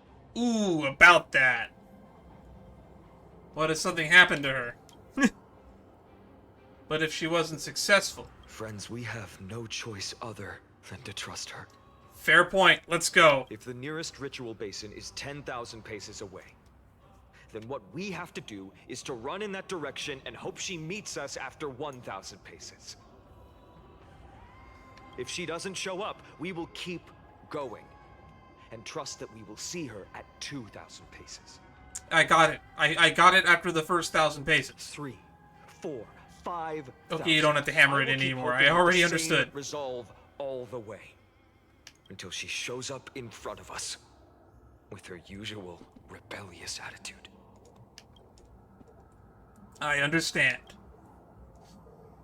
At least to this day, I don't recall any Chrysosairs failing their mission for the flame-faced... Yeah, you got that point. It's been pretty smooth sailing so far. She will be no exception. But before that, we must survive and break through this siege. Of course, partner. You have to trust us, too.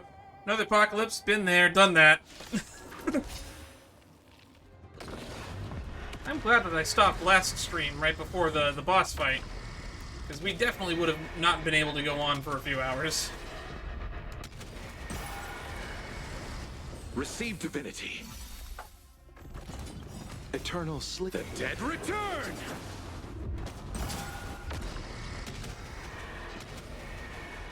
May death protect us! Oh, wow. Please cherish this time. Some value, I suppose. Easy. It's done.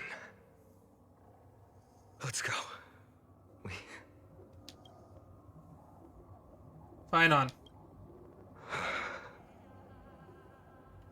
A fate well deserved.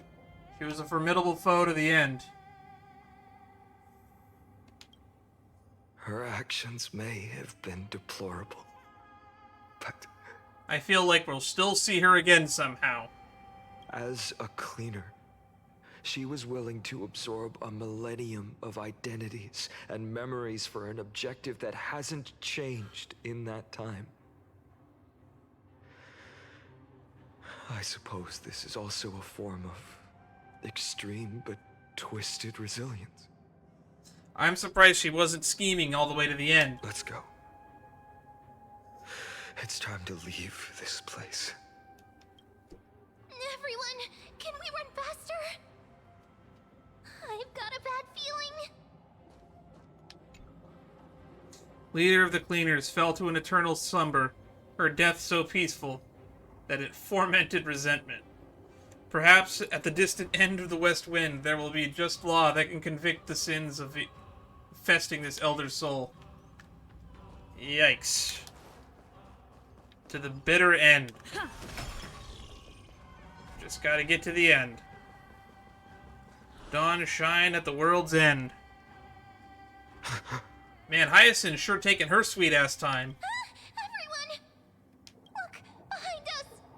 Oh, is it tall, dark, and ugly? Of course it is. The Flame Reaver. In the end, they still showed up.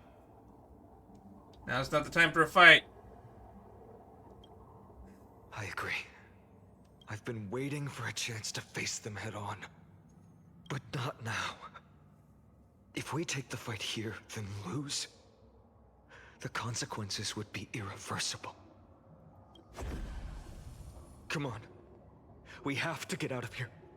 Keep running, and never turn back.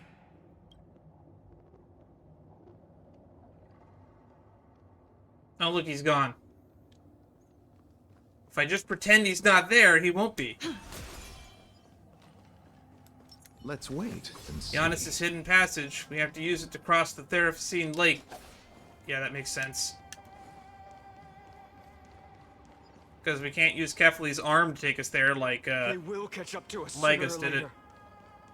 Keep running. Don't stop. There we go.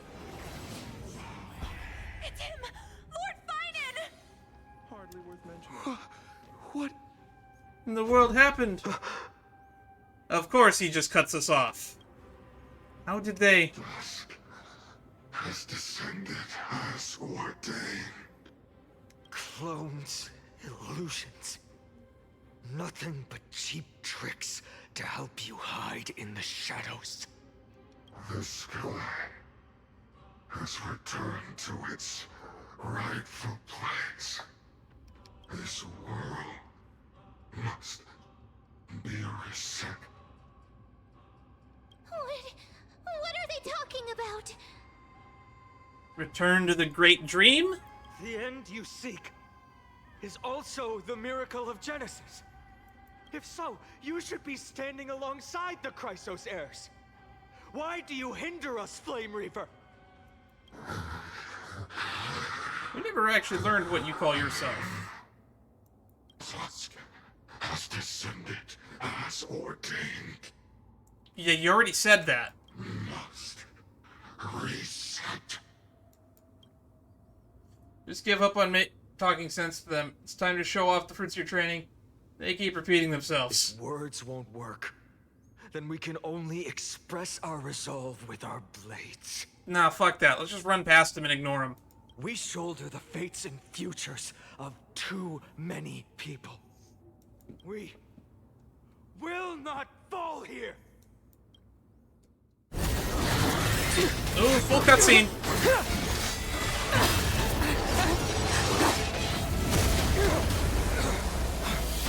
Hey, he's here! Leave this to Castorice and me. Castorice?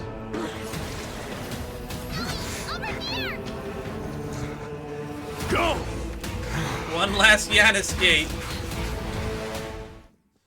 Well, I'm glad we didn't have to fight him again. That would have been annoying. I was wondering what was taking Mydeimos so long, because he was supposedly fighting the Flame Reaver at the front line. It's too early to relax.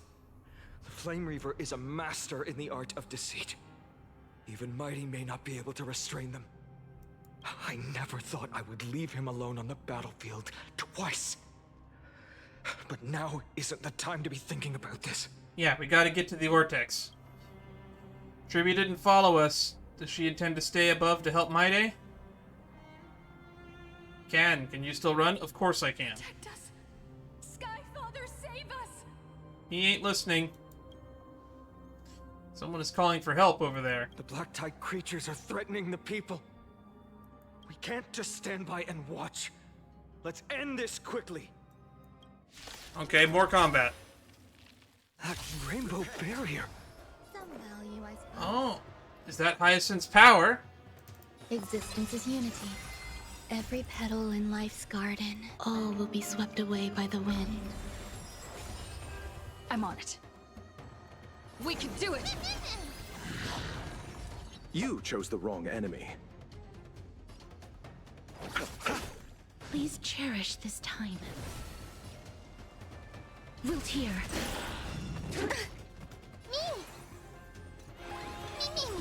Life is not so fragile. Trust me. We can do anything!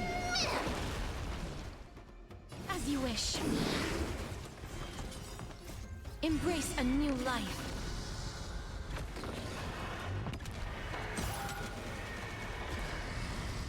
That was easy. A moment's excitement, nothing more. Everyone, you're all safe. For now. Thank you, Lord Finan. It is someone else who deserves your thanks. Those black tide creatures just now couldn't breach this barrier. This energy feels familiar. Like the luminous arts that Hyacinth uses to treat people. But it is much more powerful.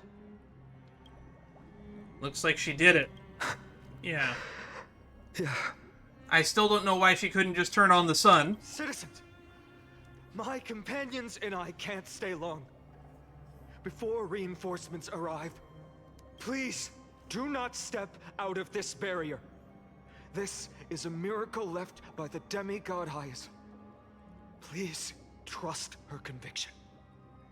Miss Hyacinth has also become a demigod, like Lady Aglaya. We understand. We will not leave her protection until you return, Lord Finan. I won't make empty promises. I might not be able to return in the near future. But even if there's no perfect solution, I will make a choice that fulfills this mission. Just say you'll fulfill the mission. Alright, we gotta go a long way down. Must also be suffering. Cartonis! Quick! Let's go check on him! You okay, big guy? Cartonis! Hang in there! Returned, Finen. Burning the holy city is... To resist, I did all I could. You shouldn't be on the front line at your age, Grand Craftsman. Where are the citizens? What's the situation at Marmorial Market? Organizing their escape. The holy city guards are... But where to flee to, no one knows. Here's probably about as safe as anywhere. Descended from the sky, the rainbow barrier did. Protected the people, but alleviated the fear it could not. Makes sense to me. Hyacinth, can you turn on the sun, please? I fear this is Amphorius' end, Cartonis. There is only one way to save our home. Finally come true. The Sky Father's prophecy. Go for miracle. Deliverer, you shall become. One more thing. One more thing there is. Waiting at the vortex of Genesis, Lady Trinan is. Kephal's cold flame is safe, she said. That's good news. That's the best news we've heard all day. Trinan.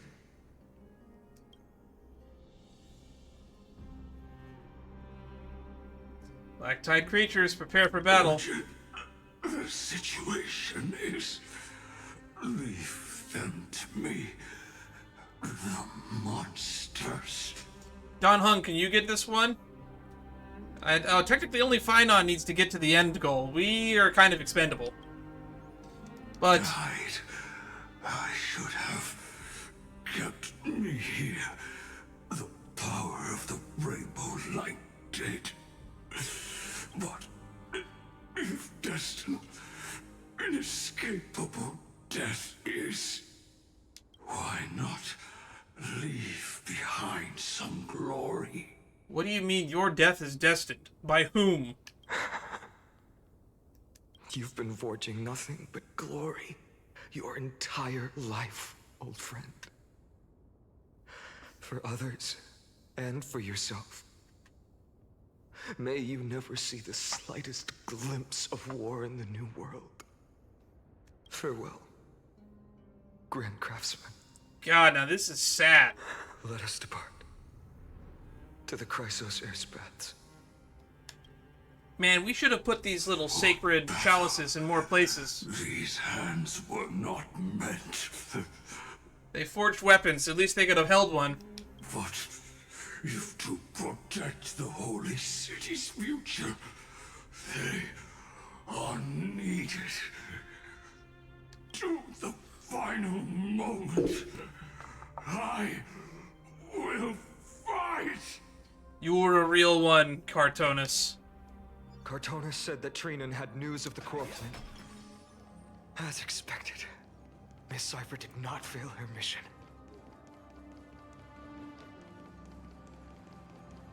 But man, do we have to take the longest way there. Chrysos paths, not a soul here. Those translucent structures are here too. These buildings... I can feel it. Their memories are dissipating. This entire planet is made out of memoria, isn't it? Yes. The textures of memories are preserved within all things in Amphorius. Even a single brick or tile holds countless traces of the past. There are no That's a fancy way of saying everything is old. Any signs of black tide creatures. We have no reason to linger here. Let's head downstairs. Good point. Let's stop looking at the scenery and get to the objective. We have taken so many damn detours.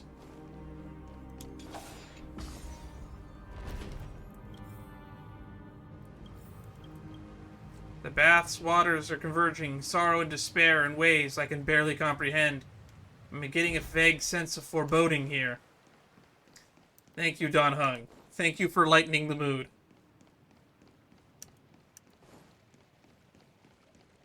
Oh my god, we're stopping again? Oh my god. They caught up to us. They can teleport. Of course they caught up to us.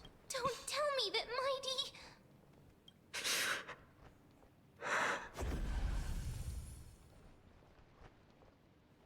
Can we defeat them head on? You guys go on ahead. I'll shore up the rear.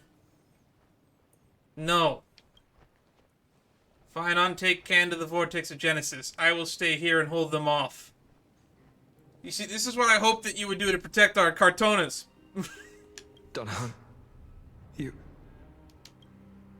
Don't hesitate, Finon. You still shoulder the mission of Era Nova.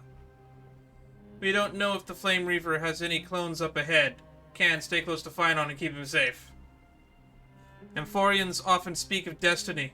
The destiny of the Trailblaze is to bind the life and death of every world to our own existence. Such a hasty farewell. I won't allow it. This isn't farewell. Don't worry, I'll do everything in my power to survive.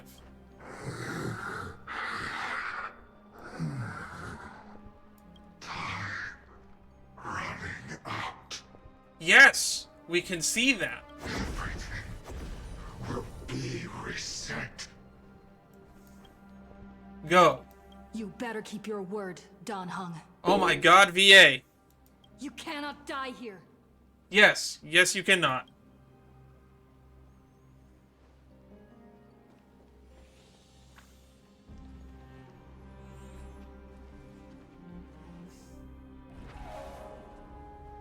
Wherever there is flowing water, I can harness its power to purge the filth. This oh. power, unfamiliar. Oh boy, it's long the permanence time. Who are you?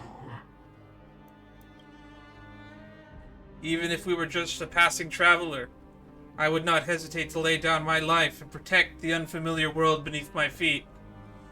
This is the destined course that a trailblazer cannot escape. I am a nameless, and what I'm going to do is defend all hopes that are on the verge of fading away. Follow me. I mean, I can lead the way too, you know. We're going into our room, essentially. Oh my god, there's people here? Lord Finan. Determined city guard. Finally, you're all back. Hey, I remember you. Even in such desperate times, you still managed to keep your promise to me. I am grateful beyond words. Finon, what is this? The Flame Reaver is wreaking havoc in the city, and they still have many clones. Zeph, please get someone to inform Crateros, and have him lead the most elite guards to defend the city's passages, until I complete the core flame ritual. Please, do everything you can to rescue the citizens in the city. We haven't run into Crateros. Is he even alive still? Understood, Lord Finan. Zeph the guard. Animosity. Several citizens I forgot that's how you pronounce her in name. The Garden of Life, and are temporarily seeking refuge under Hyacinth's barrier. Can you dispatch someone to evacuate them? Though, I also don't know where to shelter them. Leave this to us, Lord Finan. Just focus on your own mission. All right. As for the two Trailblazers, I'll also leave them to you. What in the world is going on? My apologies, partner. I acted on my own this time. To do what? I prepared for the worst before the fight against Aquila. Even if there came a day when Akima was taken by the Black Tide. As long as we defeated Aquila, lifting the sky's curse, you and Don Hung would at least have a chance to get home safely. We still don't know if Aquila is the one causing the sky's curse, though. The final lap is always the hardest. progress bar is already at 95%, and you're leaving me on a cliffhanger. I know, this is hard to accept. But even if it means being resented for the rest of my life, I still have to be responsible for you. Friend, you and Dunhung taught me the spirit of trailblazing. The best decision I ever made in my life was when I followed my intuition and chose to trust you. Dunhung told me many stories about the adventures of the Nameless. Oh wow, he actually shared those stories with you? Impression on me. Bellabog and Penacony. Damn. Xianzhou Lafu catching strays. The first story and heard a space station. Me that the fate of a world should be in the hands of its people. And even if the Nameless are willing to risk everything for an unfamiliar world, in the end, you still have to embark on a new journey and go to the next world that needs saving. This music is beautiful. Because that's your mission. The path you follow. In the second story, Dunhung told me about the few Nameless who sacrificed their lives for the prison world. I know very well that the two of you are willing to make the same choice for Amphorius. And he's willing to fuck everything to save us? No, screw that. Let me have a martyr complex. Everyone else on this planet seems to have one. Why can't we? After hearing those stories, I made up my mind. I won't let your journey end here. Somewhere beyond the sky, where Amphorians have never reached, there are many people waiting for you to come home. Well, I have like 5 of them, technically. It's just, well, Himiko, Shush, Pom Pom, and maybe, I guess, all the friends we met along the way. But I count you among those people, Finon. The prophecy has always remained shrouded in ambiguity. Even if the 12th core flame is returned, no one knows how the Era Nova will manifest. Let alone if the miracle will extend its favor to 2 visitors from beyond the sky. Before stepping into a fate unknown, the last thing I can do is help you return to your family. And even if we ignore the prophecy, we can't go back now. Please, don't worry. Lord Finan has already entrusted Elder Lygus to fix your transport. But now I have to run all the way to the Abyss. Lady Trinan's Sentry Gate is open on the main street outside Akima's walls. I gotta run there now? I'm sorry for making such an unreasonable request of you all. But we live in an imperfect age, where there is never a perfect choice. You've changed into someone different from yourself, Finon. A hero doesn't have to bear everything alone. I have the right to witness the ending of this trailblaze. Don't try to stop me from coming back like that.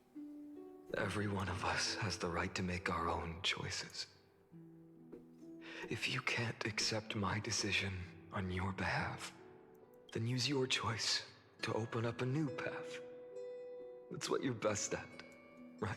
Mem, do you have any input here? Regardless, Dunhung is still holding on for his life. Don't keep him waiting too long. One day I hope we will reunite under the constellations. When that time comes, we can hold a belated victory feast. How about that?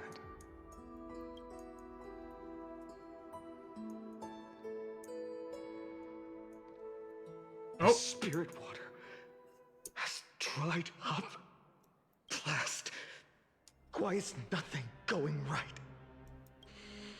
Calm down. There might be another way in. Another way in. The closest ritual basin, the other Chrysospheres. If Trinan is in the vortex, can she let you in? Snowy. Oh, there you are. Trinan! I thought you'd be waiting at the vortex of Genesis. Are you alright? When Akima's night descended, all the spirit water dried up along with it. We anticipated that you'd be on edge, so we came ahead to wait for you. You've always been the ones who knew me best. Cavalier's core flame. You know where it is? Yes. Little Siphi protected the core flame well. No one would be able to guess where she stashed it. Where? Bartolos. The letter!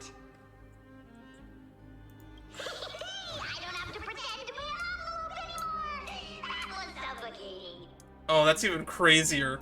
Bartolos? What in the world? Hey, you better watch your tone, brat.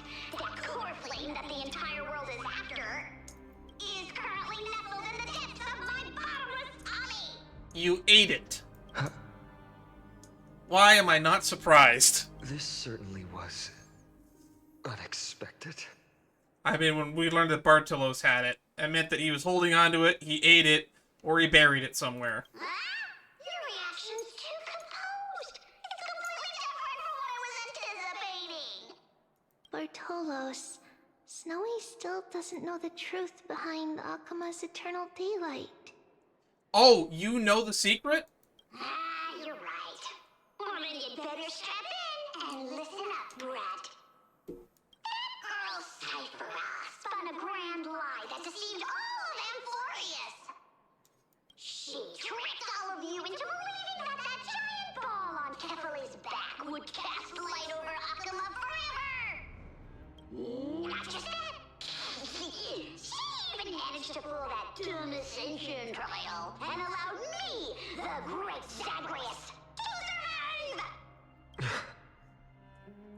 She did a whole lot for the Flame Chase journey that almost nobody knows. And she also said to herself that she never told anyone this story, which means she was lying then too. So she fooled me into thinking nobody else knew the truth. Hey, rat! What's the famous saying? The greatest lie ever told was the devil making people think he never existed or something. That's a saying. I don't really know. You? Still no reaction from you? Yeah, dang it. You're no fun at all. I'm sorely disappointed.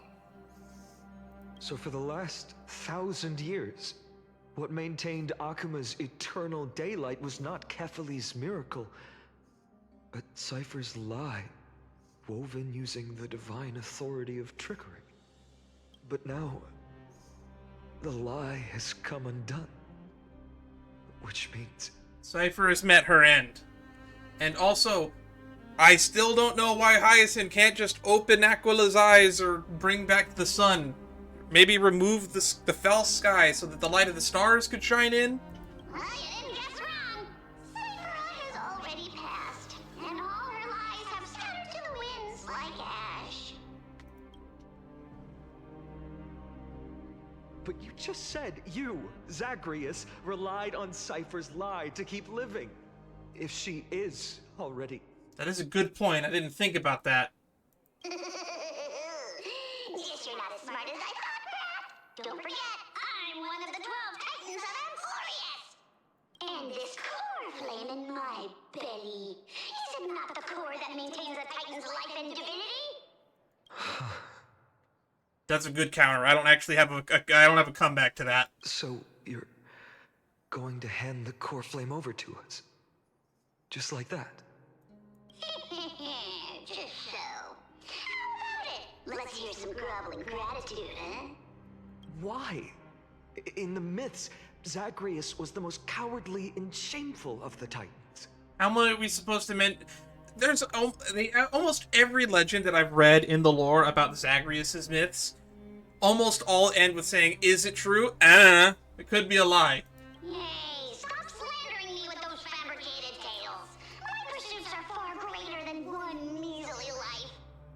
Let me tell you then, my lifelong ambition was to work with Cipher to conjure the greatest trick in the world. Assume this world holds 100 million possibilities, and no matter how one looks at it, 99,999,999 of them all point to outcomes of certain destruction. But with an exquisitely brilliant scheme, we fooled all the fools, villains, and disasters of this world. This feels like a Doctor Strange reference. Million possibility. This is the miracle I wish to achieve in my life's pursuit, even at the cost of turning into this. Take the core flame with you, brat. Go finish your mission. Remember this well. What saved Amphorius wasn't the grace of that simpleton Ephilie, nor was it the babbling of that child Oryx. It was Zagreus all along. It was the divine power of me, scorned by all, in the millennium-long lie of a cat-eared thief. Zagreus takes the core flame that belonged to Kefli, which was hidden in their stomach. Their divine body, reduced to the form of the spirit thief, disappears into dust. Unbridled laughter fills the air. Strife, death, trickery. The ones that actually got us this far in the end. And if you've been paying close attention to the lore, in the previous cycle, there was no strife, death, or trickery. Which makes this cycle vastly different from previous cycles. So those signs deemed as harbingers of calamity will also leave behind marks in the tale of deliverance. With this, the final core flame can be returned to its rightful place. The spirit water in the holy city has all dried up. We can try to break the sealing magic of Fagusa's priests, and use the Century Gate to send you into the vortex of Genesis. If we destroy the sealing magic, doesn't it just mean anyone can get in there? But that will likely exhaust any remaining power of Yanis that we have. After that, the rest is up to you, Snowy. Boy, I hope you have that core flame thingy written on your hand. Farewells. I've almost grown numb to them at this point. Right now, I can't even utter a plain goodbye. Really? Because you had like a 55-minute goodbye to several people in like 2 streams ago. Snowy. Don't worry, Trina. I'm no longer the empty shell that Aglaya brought back to Akama. For every companion who Man, we're already about to hit the 3-hour mark. Their conviction to save the world. I'm glad I decided to split this into 3 streams. I would be fucking dead tired if I had done this all in one go like I did in the Penacony story. I lost my home village, but you, Aglaya, and everyone else created a second home for me. I am getting dehydrated though, because I've gone through all 40 ounces of water I had prepared. Now that this home is also in danger, it is my turn to repay your kindness and create a new world that can carry everyone's wishes. I hope that in that new world, a new sun will rise, bringing one dawn after another to all. Snowy, you've grown into the person Aggie always dreamed of. Indeed, we don't need to say goodbye here. Because even without the prophecy, we have the confidence to say you will become that rising sun. And all of us... Praise the sun. We'll see each other again tomorrow. See you tomorrow, Trinan. Alrighty, to the Vortex of Genesis we go. Ow.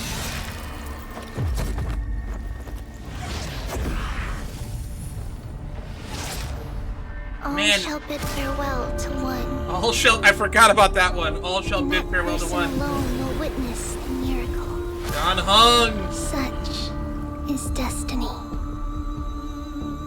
Become the dawn. Deliver. Is it over? Oh shit! Herden's here!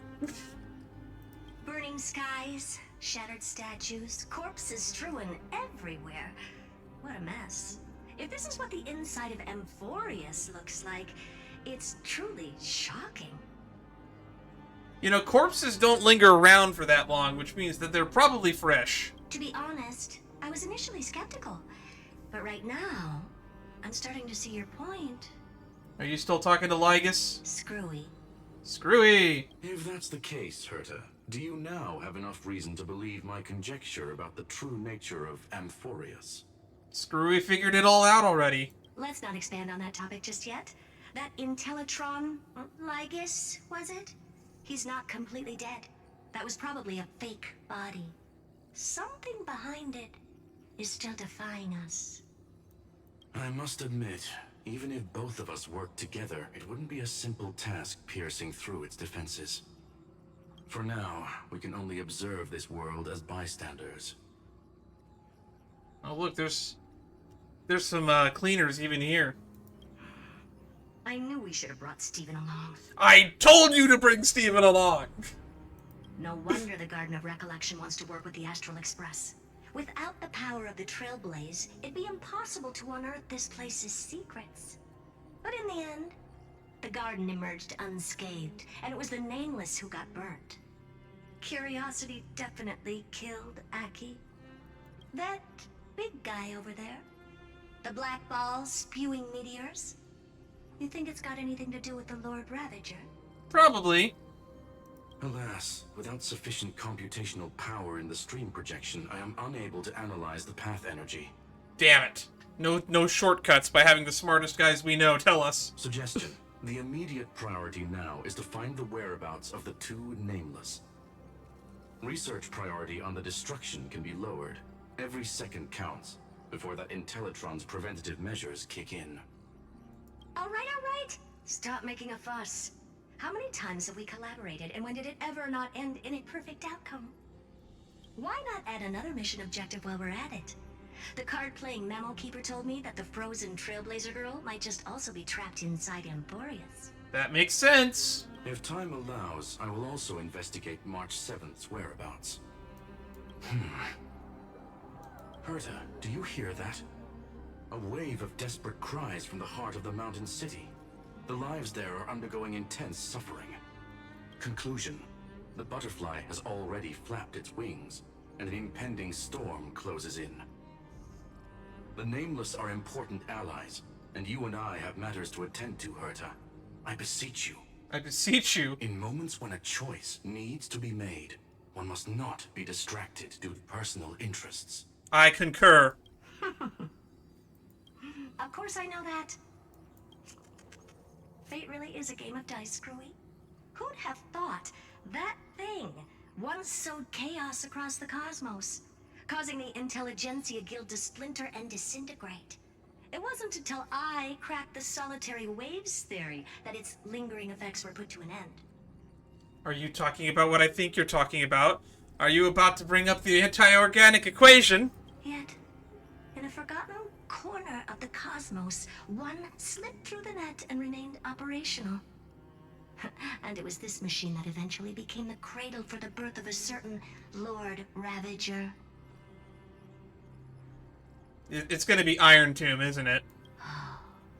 The source of Amphorius' tragedy is an Emperor's scepter. An Emperor's that survives scepter. To this day. This is one of the scepters. Oh no, that's even worse. I mean, we did know that the erudition was tied to this world somehow. And it was one of the scepters from the Mad Emperor's War.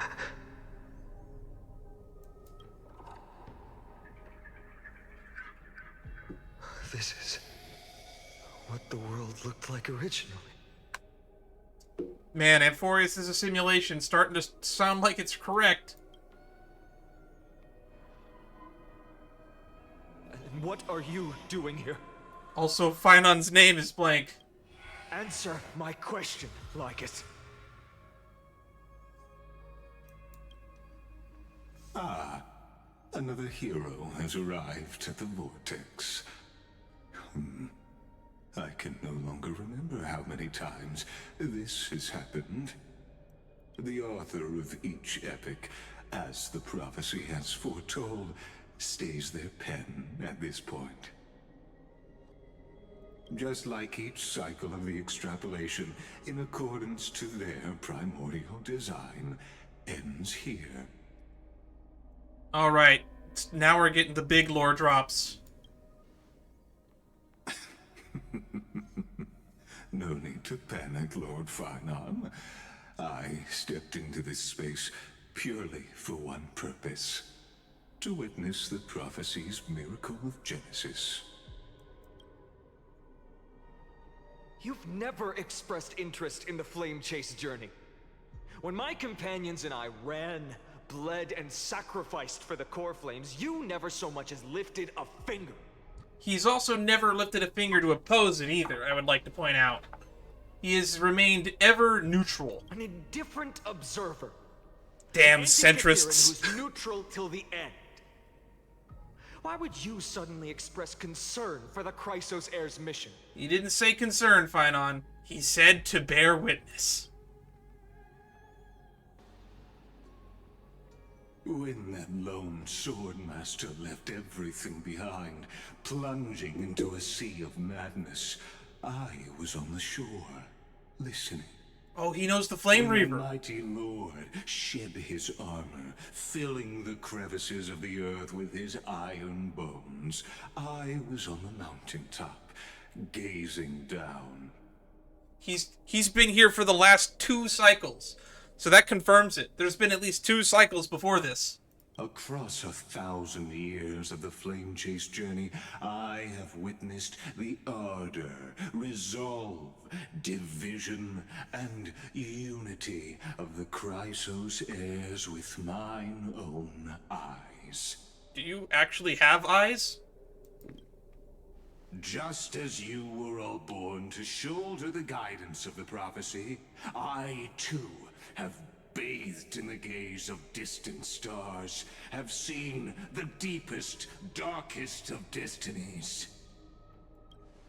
I will become the most loyal reader of the epics, a spectator voraciously consuming the valorous deeds of you heroes. I don't like that he's bringing out the name of the veracity now.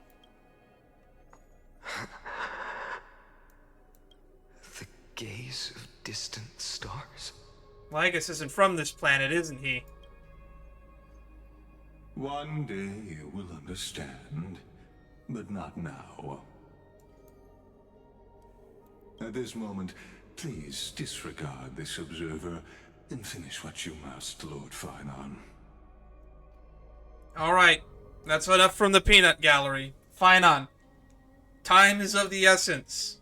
It is time for the miracle. To be honest, I thought we would be getting the miracle in 3.4. As long as I chased the flames relentlessly, the fog before me would clear, and fate would reveal its truest form. Yeah, life sucks. We're getting a Fate collab in the next patch. So, I guess we have to wrap up the entire Flame Chase journey in this patch before we can get the whatever is going to happen in the next cycle. But along the way, they, all who passed, never once received the justice promised by the prophecy. I have perceived. Outside the vortex, the world is collapsing, and the children of humanity are crying. Thank you, Lygus. Thank you for letting him know how he has to kind of pick up the pace here. But you, Lord Finon, will bury the old world with that core flame, bringing all things into a gray unknown. It doesn't matter. This cruel flame chase journey has made me abandon my fantasies. Here it is. The last piece. The future is not a paradise with a gentle west wind, waiting for us to step in. If what lies ahead is a mass of chaos, I will tear it heart. Then usher in the first ray of blazing sunlight. All shall bid farewell to one, and that person alone will witness the miracle. Such is the will of fate. I don't believe in fatalism. It's Aglaya. I think. This time, will an or not. end Nope. Cycles.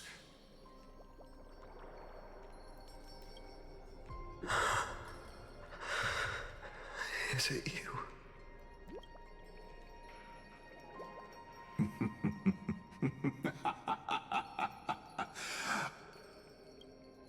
Turn a new page. Of course. This will be a romantic story like none that has come before. You think so too, right? That's the line from the Golden Epic PV. To be continued. Fuck me! We end it there? It's hard for a wanderer to find rest in this world.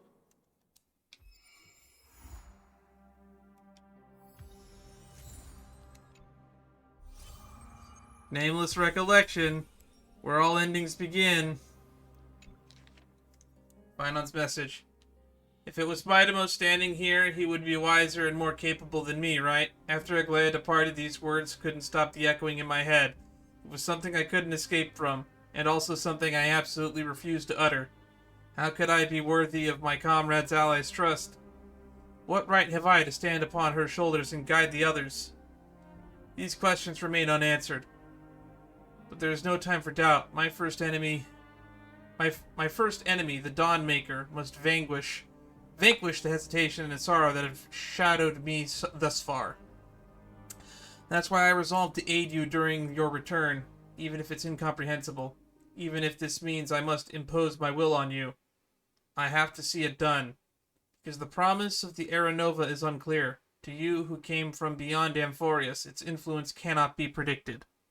After I cleansed my doubt, I find that this is the right decision, born from the depths of my heart. The prophecy claimed that only one person can reach the final end of Era Nova. Please forgive me for stealing your chance to witness the miracle, my friend. It's because of the prophecies made by Lady Tribi that the Chrysos heirs made it to today. And so, even if we must face the scene from the promised age, I cannot risk bringing you with me. Thinking back, maybe the only thing I did right in this life was choosing to trust you and becoming friends with you all. I faintly feel that perhaps the greatest miracle of Amphorius isn't such the secrets hidden within the vortex of Genesis, but rather the instant you and Dan Hung descended from the sky. You are the hero in my heart, Can. If the next life comes to pass, no matter what I become, I will make sure the world remembers the miracle of the Trailblaze. But I mean, if you don't approve of my solitary decision, and plans to create a new path with myself, toward a future that no one could imagine, you'll always find a way to break the rules, right? Rules are made to be broken! Oh wow, we have connection! Everyone in the train car that entered Amphorius is still out of contact. March 7th condition also seems to be getting worse. Can you read this message? The world is doomed. Yumiko, well, look at me. Can you read the messages I sent? How's the situation on your end? Well, mail message failed to send. Things are also going well so far. Herta invited Scroom to assist us, and we've also detailed chat in the seclusion zone. Both geniuses contributed with their knowledge, and we're now closer to clearing up the mystery surrounding Amphorius. However, there's a lot of unexpected information. It's hard to explain everything in a text message. I'll send you the meeting notes in as a video right now. Understood. Can I watch it if I go to the space station? Help me out, Space Anchor. I want to head to the space station and check the meeting records, too. Seclusion zone. Okay, there we go. It's right there. Seclusion zone. That narrows it down quite a bit. That's only, like, an entire section of the Herta space station, but I'm sure we could find where that is. Let's start at the bottom and work our way up. I know that, Welt and Sunday met up with Herta somewhere down here as well. Oh wait, there's memory bubbles here. Memory bubble Lygus. Oh, this is definitely it. Memory bubble Emperor Scepters. Memory bubble Chronocognitive Anchor. Lord Ravager. I want to try this one first. Bubbles drift through the air. When you get close, you can dimly make out disconnected words, including Chronocognitive Anchor. Touch the memory bubble. To explore the information inside the scepter, I once spent half an Amber era creating the Chronocognitive Anchor. This is the gift I bring to you all. After implanting it into the Emperor's Scepter, then, I secured a set of anchored temporal coordinates throughout the without compromising its shell. Even when the world's temporal flow is disordered, basic causality remains inviolable. What? Inviolable? I've never seen that word before. In the smallest computational increments, there is flow that still follows discernible patterns. Logic. If the firewall Lygus created for Amphorius is similar to the Emperor's Scepter self-defense mechanism, then the chronocognitive anchor should be effective against it as well. Now, Scurry, the last time I was impressed was when we built the simulated universe together. You flatter me, Madame Herta. It was just a minor invention, not satisfying to use, but serves its purpose. Still, while I have some questions about Mr. Skrillum's gift, will surely help us reach Kan and Don Hung. Premises.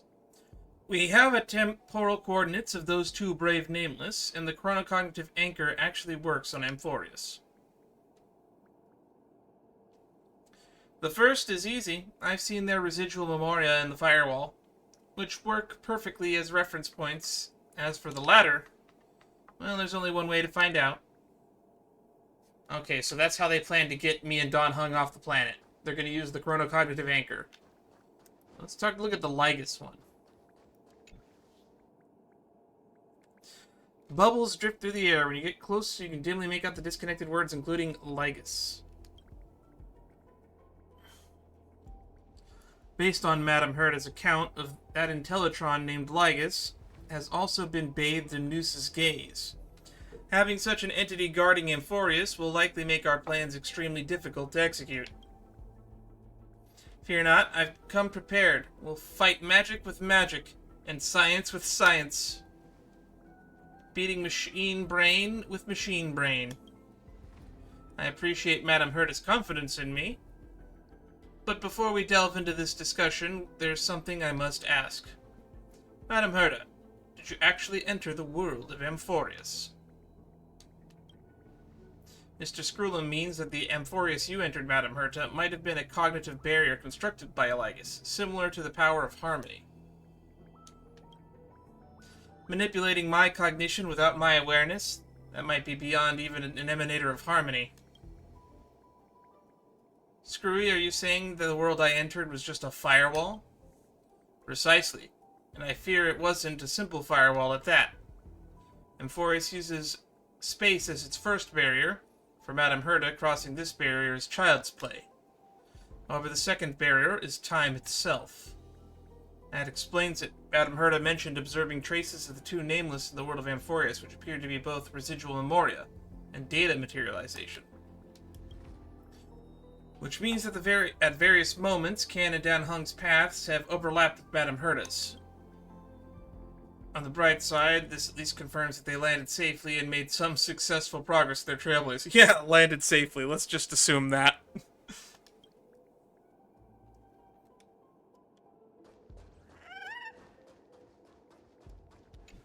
Emperor's Scepters. Bubble just the air. When you close, you can dimly make out the connected words, including Emperor's Scepter. In my long existence, I have certainly come across worlds that use space-time as barriers. Are any of you familiar with the Emperor's Scepter? Oh, Black Swan's here now! A colossal system among Emperor Rupert II's collection of scepters, operated by anti-life equations and created to simulate destruction scenarios for innumerable civilizations.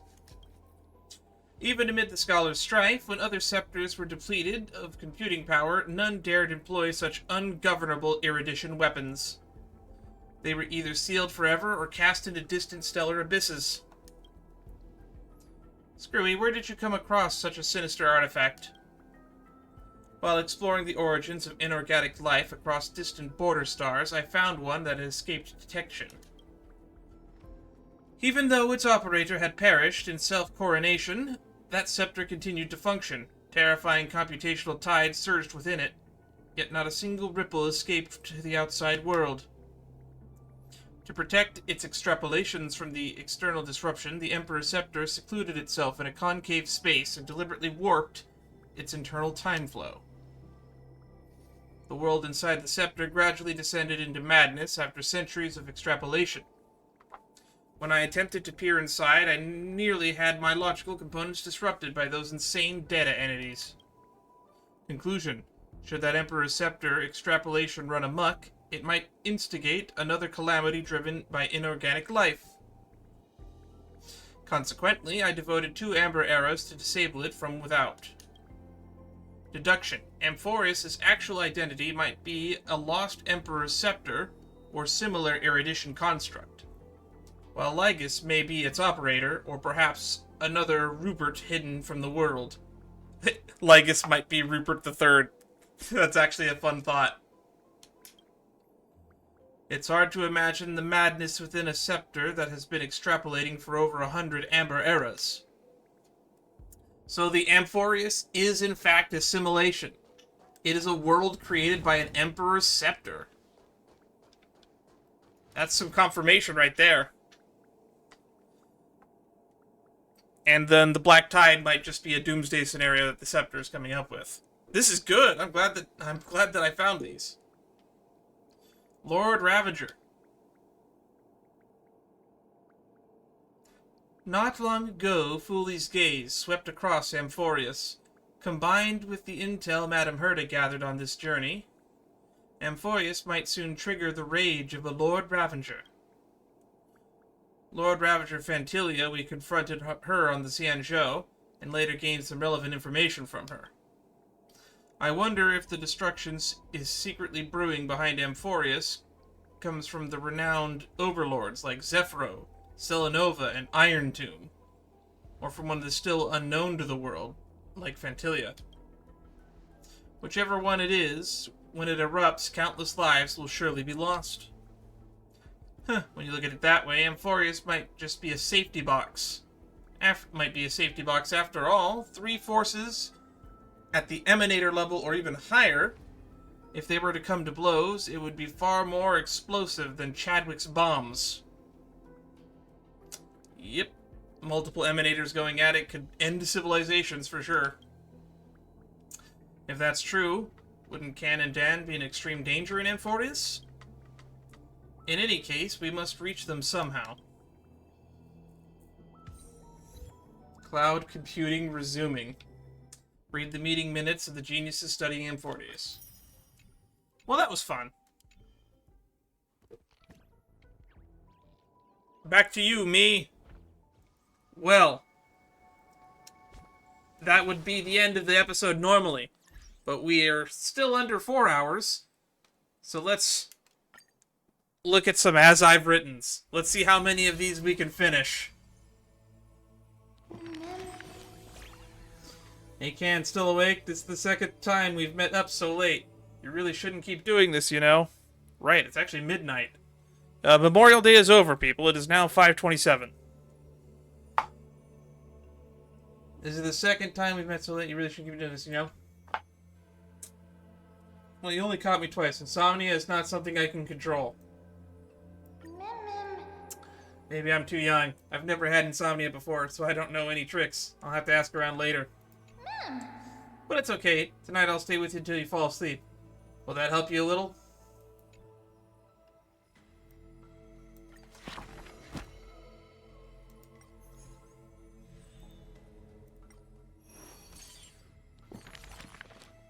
How many cards we get? Ooh, we get a bunch of them. Let's start with the important players.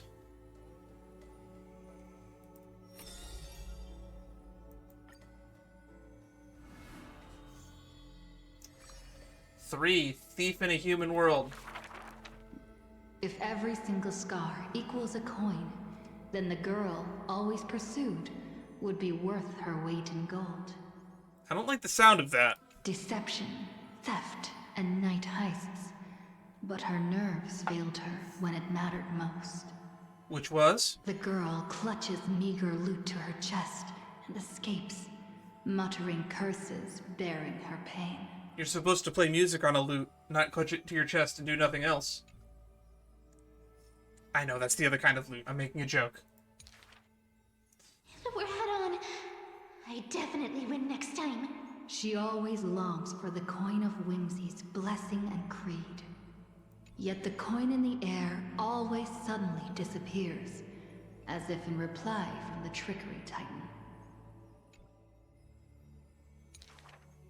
Day and night flow, and the thief star makes circles across the sky, while time molds the girl into an adult. The cloak, once used to conceal her entire body, now only suffices as a hood that barely covers her fringe. Is that supposed to say as we get older, we start wearing skimpier clothing? She went from a full cloak to just a hood and an outfit that barely covers anything. I didn't think we'd get a lore reason for that. These days, I have no need to hide. With a confident stride and a silver tongue, her perfected fraud, thieving every opportunity as a result. And at curtainfall hour, those treasure-seeking steps fade into the moonlight. When she appears again, her arms are laden with money's weight. Okay, then. What is the art of thieving? Stealing from the poor. Not enough loot. Stealing from the rich. That's a boring task to boot. I'm more of an eat the rich type of guy, to be honest. The girl narrows her eyes of greed towards those called the Chrysos heirs. The golden vines of the sages' homes, the sacred carcass of the Deathward realm, the divine lyre of the seashore's pearl, and the crystal chalice of the thousand gates. Man, every legend's got its big MacGuffin to steal. The girl knows not the treasure's origins, only that they are all valuable beyond measure. It reminds me of that story of the guy that would steal families' precious photos and family photos. Because they are truly priceless. Because they are irreplaceable. To have something priceless is the true art of thieving. So if you want to sell your soul and steal something that's truly priceless, you should break into a private citizen's home and steal their family photos. A pity that deceits are all eventually revealed, and the thief meets a rare defeat. A golden thread discerns her meticulous disguise, and the heroes hold down her third hand to imprison in this thief star made of human feet. I take defeat with my head held high. Spare me your sympathy. She frankly faces the accusations, knowing that escaping would be nothing more than child's play. But that wasn't the case for your biggest lie. So the Chrysos heir outside the cage smiles sweet. Would you like to see my most precious? A treasure bride? It is a dress, like the beauty god Nestia's divine body. More blinding than the sun, rivaling the moon in its glory. It is woven by divine threads. It captivates even the gods. But all the lies and deceit are revealed under the golden thread's query. The world-famous thief is stirred by such grand words into a flurry. Okay. Did she steal it? Then just you watch. This wondrous dress will forever remain in my own gallery. She stole it.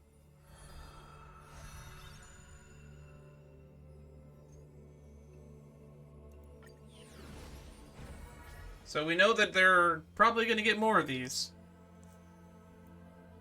Alright, the girl of the hour. Hyacinthia. Life in the Grove. A good student who often did stupid things. Was the assessment from the Litovchist sage. Are we sure we're talking about Hyacinth here? An excellent healer who fails at all scholarly means. Was the assessment from the noticed sage. You know, the impression I got from Hyacinth in like the 3 patches we've known her. 3? 3.1, 3.2, 3.3. Yeah, in the 3 patches we've known her, this is not the impression I got of her. A shining child who also burns away her own life's rays. That one matches. Assessment from the erythrokeramist sage. That one I agree with. The other two, I don't agree with these two. A fool who was always wreathed in smiles, while drowning in a weighty and pitiful dream. Was the assessment from the Newsporist sage. Okay, so this one matches what we learned so far. Are we gonna get one from all 7 sages? The girl had visited all the schools. I guess not. We're only gonna get those 4. Studying at the Grove. She refused to become a scholar, despite her exemplary grades. Exemplary grades? Then what the hell was the other 2 guys complaining about? Instead of increasing this world's knowledge, I prefer to reduce its pain. While the sages faced her words in silence, A noble goal, Hyacinth. the Newsporist sage alone decided to hire her as assistant post-haste. An apprentice who spends wisdom is more precious than scholars who hide knowledge away. I can respect that. The faded Twilight courtyard, long eroded by time, now shelters a girl, the sole heir of her lineage. Loneliness accompanied her days, till the sage of the Caprists visited her and brought her a chromatic pony with a grin. It may be the Eye of Twilight's creation in times gone by, for it shines with the sky's rainbow hues within. I was honestly hoping we would get a little bit about little Ika in here, because I still feel like that's a plot thread we didn't really explore. Could it be the warlike winged beast of her father's tales? But the sleepy, dreary-eyed pony before her was soft. Oh wait, we are getting it! Freshest plucked cotton.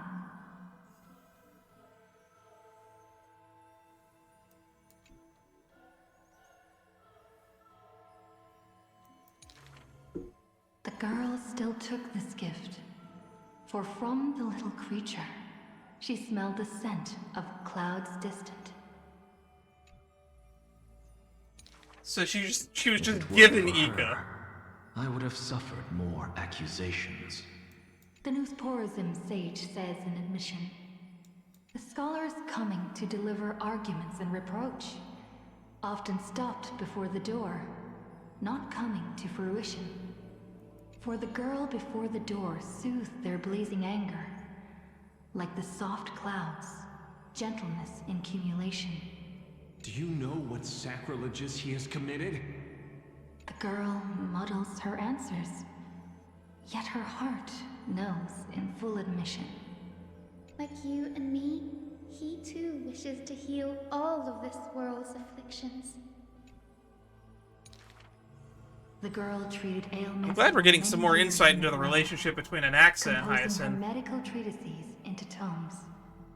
When scholars seek medical help, she realizes with a startle that kindness too can grow into its own bloom. Hyacinth is a great character. I'm really glad we got to explore her. By that time, the Twilight already lost their eyes, and the world drowns in Evernight, while the girl and the healer again traverse the world in gloom. Last page. Seeing the golden thread and ivy in the night, though it has been long since she recalled her past, she once again thinks of her childhood dream. Should the sun be dimmed by destiny's decree, then the dawn that heals the world I shall replace.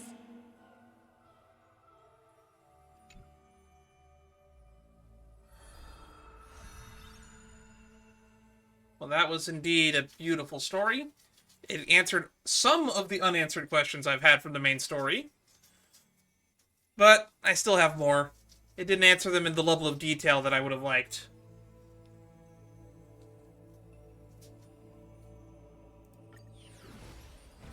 Still got 4 more of these.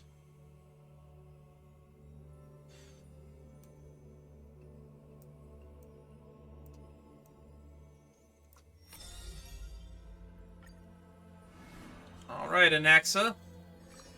Oh, shoot, we're getting 2. I guess we're gonna wrap up all the ones we haven't finished yet. He accepted his defeat and demise, as if embracing truth and heresy. Believe in Titans, and you'll have a happy death. Deny the Titans, and you'll have a fulfilling death. Mad respect. Yet, as the lightened soul bids farewell to its heavy shell, a Titan made an untimely call. Do not be startled, child of humanity. You have a final query in this world. You finally came. He does not seem shocked, and lets the core flame take over his shell. Be more punctual next time, if you will. So this is the scene from when Cersei's basically fused with him. Which we didn't get to see. It happened off screen. Upon his first meeting with the Titan, the blasphemer is already on his best behavior. Unless we're seeing a different scene. And towards the suggestion to reforge his body, he paid no mind. Or like, nope, this is definitely the first... So the first time they met was when she was going to reforge his body. I have so kindly offered you the best body. So why do you insist upon your mortal imperfection? The scholar replies in candor. Only by retaining the various flaws can my humanity be preserved in rigor. Mad respect. His form remains in the mortal realm, while his spirit walks the river of soul shores. Between life and death, he fatigues, dwelling in the child of humankind's thoughts and senses. The Titan cannot bear to remain a mere spectator. Why not ask me your questions, child of humanity? I am rich in wisdom, and shall speak with no ambiguity. My goal is to expand knowledge and wisdom, and spend them. As though an unspoken pact, the scholar asked the god about all things, feigning a humble quest for knowledge. Do you treat me just as a way to answer questions? A mere machine? The Titan got what they asked for. You should thank me, for good questions are rarer than good answers. Ooh, that's good. I like that. He's right, you know. Compared to the joy of a new life, the scholarly breakthrough, carried home alongside death, filled the scholar's heart with more fervor. He returned to the Scourged Grove many times, and the Black Tide followed. Despite his defeats, he never sought help or permission. But at every desperate moment, the Titan would eventually take over one half of his body. The union of man and God. A flawed and clumsy choreography. A chemical marriage, if you will. It happened but once, a perfect harmony. One man, one God, speaking in one breath. Stop stepping forward at the same time as me. That's funny. That is very funny. The Titan once revealed the secrets of mixing life. A boon seemingly a blessing, but full of malice. What a tempting bait. But that's not my desired chalice. Divine power is within his reach, but the scholar is not moved by that essence. This long and abnormal temptation is also a trial of elevation. For the sage can achieve all things, but shortcuts alone he abhors with silence. I'm a believer in shortcuts. I don't believe that there's only one way to do things, ever. Teacher, in this tumultuous world, have you thought about your will? And now we get to do 5-1. It was just a joke. But the scholar still at the grove answered with extreme caution.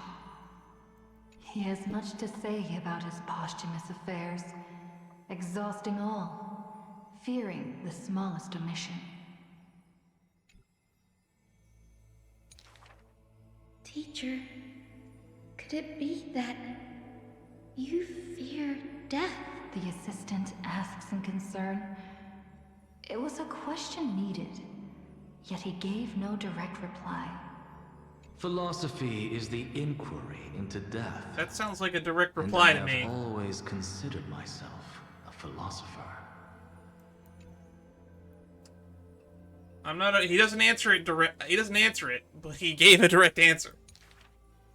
The assistant recounts all the scholar's final wishes, each mighty as a mountain, asking what seemed impossible. The tombstone must be made of my treasured rare stones, carved with Dromus patterns. Of course. But that stone is a miracle of alchemy. Tough beyond measure, no chisel could have shaken. That's also his plan. The assistant softly reveals the hidden plot. He hopes that instead of shedding tears over his death, we will find it in us to smile, even in a moment of sorrow. Hashtag play this at my funeral.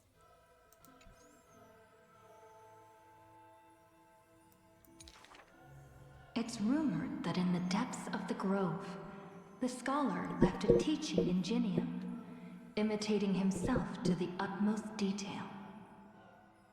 Teaching ingenium. Go back. The living have not exhausted their thoughts. Go back. The dead have no desire to teach their works. The ingenium's words are cold and detached, like the deceased man himself. Are we talking about that soul that he bound to that one door telling people to go away? But if you have no one to talk to, fine. You can sit and converse. Now, the grove is no longer bustling, and the scholar has returned to dust. Thus, few in this world now know how he was also troubled by solitude in life. Someone once suggested, perhaps your ambition should also find its place among your final wishes. Pointless notion. He dismissed in derision. Unveiling the countenance of the gods is a task for the living. Perhaps that is his haughty position. Okay, I'm kind of starting to lose focus on what this is talking about. Such a melancholy topic. Yet he insists on feigning a twist, avoiding it altogether. 2 pages. These chapters should not be retained. Most are from the scholar's handwritten drafts, shown without his permission. I mean, it's still a glimpse into him. Yet there seems to be a voice there in remonstration. It's just the past. What harm is there in revelation? Even in passing, his hubris still resounds in reverberation. Man, we learned more about this man from when he was dead than when he was alive. The smaller a thing is, the more it shows its weight. The more foolish my name is, the more glory my achievements will be in comparison. That's true. The bigger the idiot, the more impressive it is when you do something smart.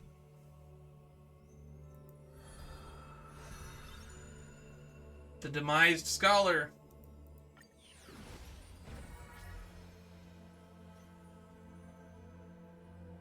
Alright, now let's focus on the last big important person that's played a role in our story.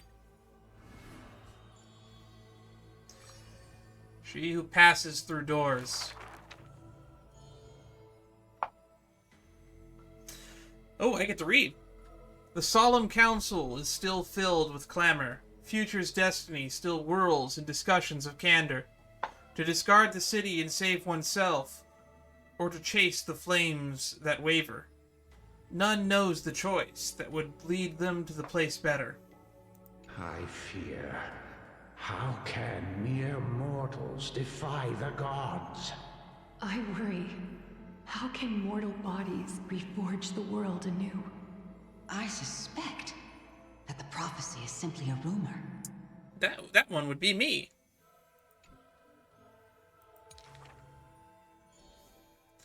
In the distant past, the Holy Maiden brought the first prophecy to all city-states. Hearken to the sounds that the doors whisper. Tribios! In the name of the gods proper, hope she will give to humanity. Though she falls into confusion, she will bring guidance to this world and vigor. Overthrow the gods, it declared.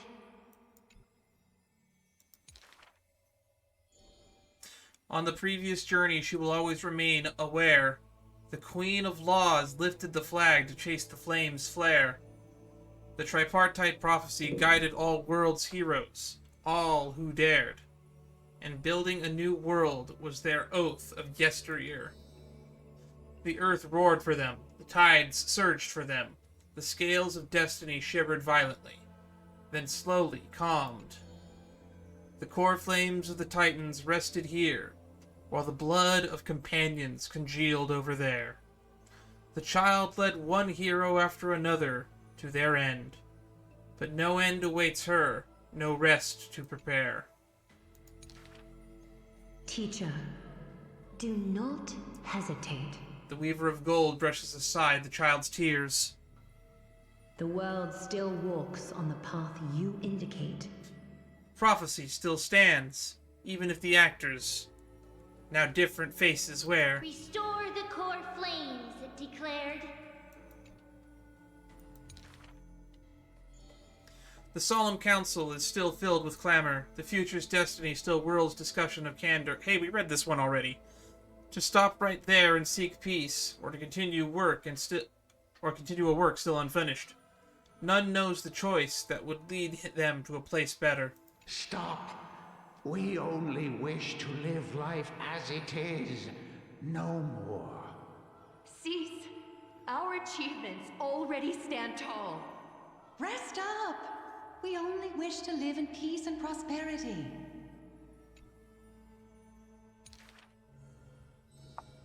The discussions today are the same as those in times past. Retreating now will forever deny us the future. The child has already conquered her confusion and fear. No longer before the mists of fate will she cower. Hearken to the sounds that the doors whisper. She travels through myriad passages, burning with determination to once again bring light to humans through her endeavor. The children fly up into the streets, wishing to encourage the residents' faith. Be not afraid. We will definitely bring you to a new home.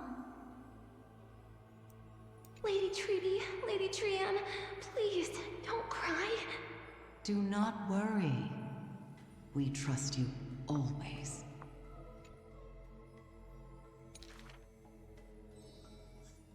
The matron wipes away the tears on the children's faces. The praying ones piously bless them in faith. The lost ones take the children's hands, just as the prophecy guides their path. Bear the divine authority, it declared. Quiet Trinan has little to say. Lively Trianne loves to play, and well-behaved Trevi roams around all day. The people's encouragement rings sincere. The Chrysos heir's companionship lasts through the years, and mother's embrace warms up every dream. Thus the child understands, thus the child accepts.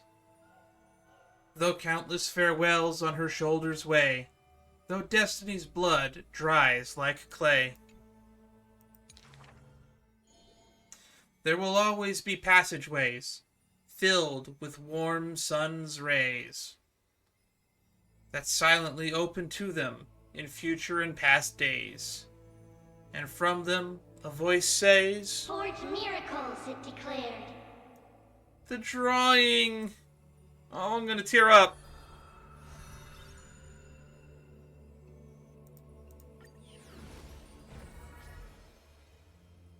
Alrighty.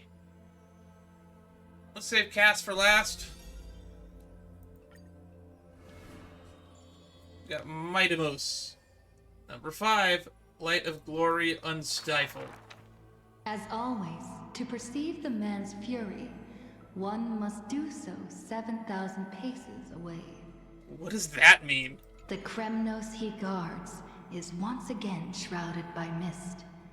Rust, blood, and fire are the ceremonial ode to the demigod. There is no one to witness or to give cheers of glory. The final Kremnos festival goes on without end. The victor shall embrace death and silence, and his glory will only be remembered by the defeated array. Okay.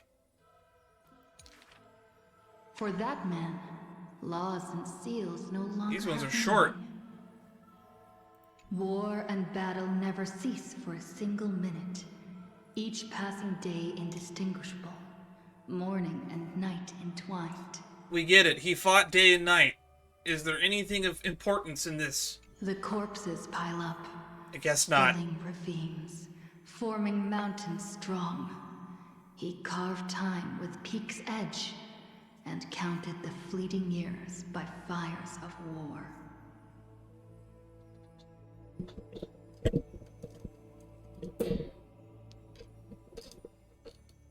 Sometimes the lion would climb to the hilltop to look down on the Starting to world get really hot in here. and search for friends in longing.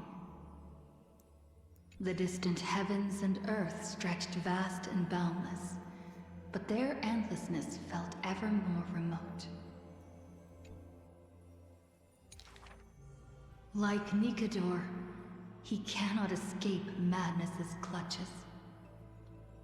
Guarding the city alone and embroiled in war, the murmurs of the Black Tide constantly sound in his ears. Are they saying that Mydeimos is going to get corrupted by the Black Tide? Yet a flame soars up his chest every moment, casting a light upon the indomitable path behind him. Memories seal the echoes of the past as the man strides into battle, fists clenched fast. He is the wound this world must bear, the new king before whom old gods despair. I am the scar this world needs! As stated in Idonia's poems, humans are born with eyes closed to accustom to this world's Idonia was the light, place that worshipped and Thanatos, their right? sight fades in old age to reacquaint with night's anthems. But the man did not bow to the decay of time, rejecting the lure of death's call. With each return from the brink of death, his eyes burn with fury, fixed upon his foes, until everything suddenly faded away, like a surging black tide, swallowing all into nothingness. The world dissipates in the roiling black tide's requiem. All right. Even the lion will one day die. A departure with no way back. With a sudden fall, his pierced chest hits the ground, and slowly flowing into the underworld is his golden blood departing his system. And then he got back up and pwned them. We saw this exact scene play out. He got stabbed hard in the shoulder and fell down. But that gaze, fierce as flame, never dimmed, not even in death. Looking beyond those flame-seeking figures, reaching far toward the endless horizon. Before we end the stream, I'm gonna try to travel to the locations where all the dead bodies should be, and see how many of them are actually there. In the morrow's sky, the stars will chant. The lone king of Kremnos is called Mighty. His journey was one of ceaseless, eternal warfare. And behind him, he left a world ablaze with glory. This one didn't have that many quotes in it.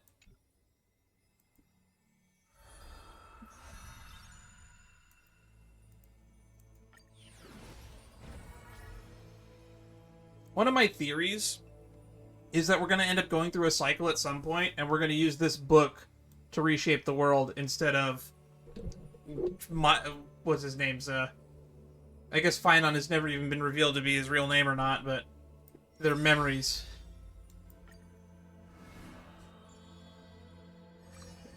Got 2 chapters here.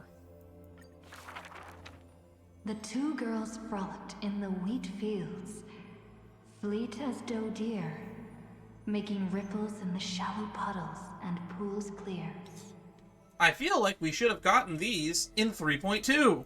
As dusk approaches, the exhausted girls collapse over the wheat heaps, talking about their longings and dreams of literature, love, and a journey through a world dear. Oh, Sky, slow your closing gaze. How I want to keep this moment in my hands forevermore.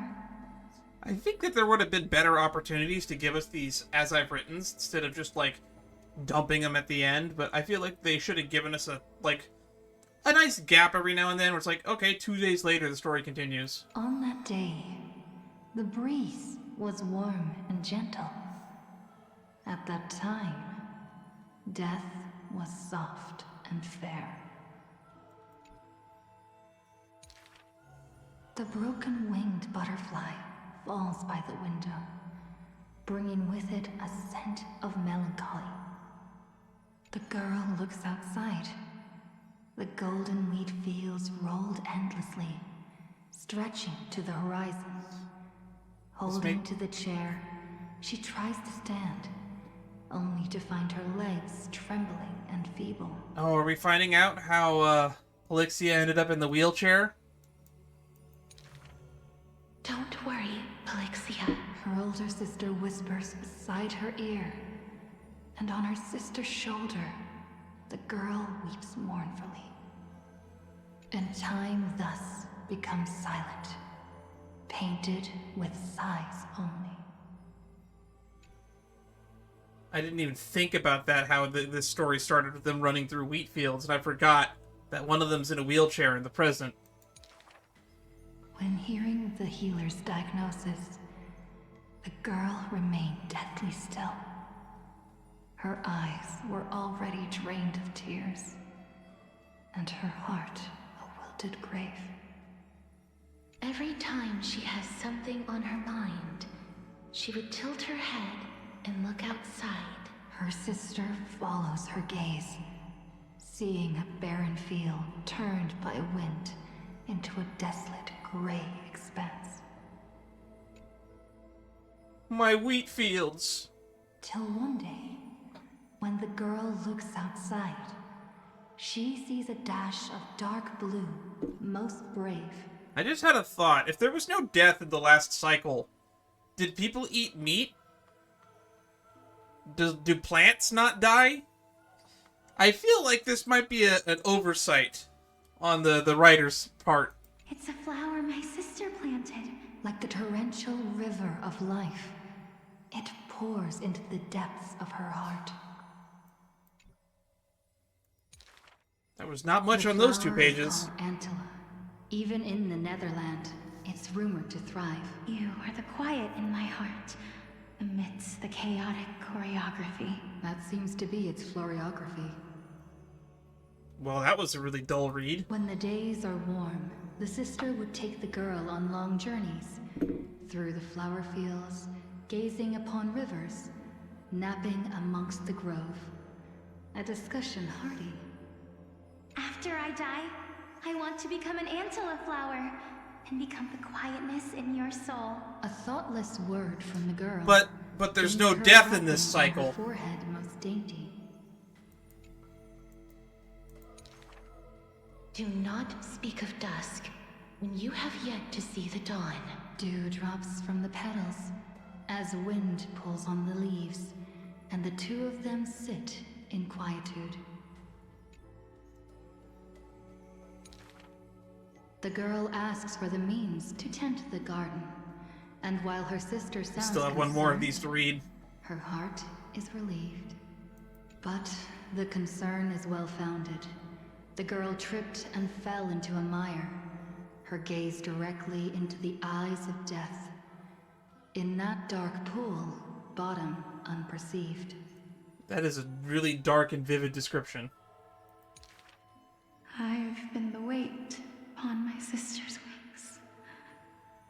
Let this be where it all comes to rest. The girl gives up her struggles, only to see a figure pierce through the water's surface.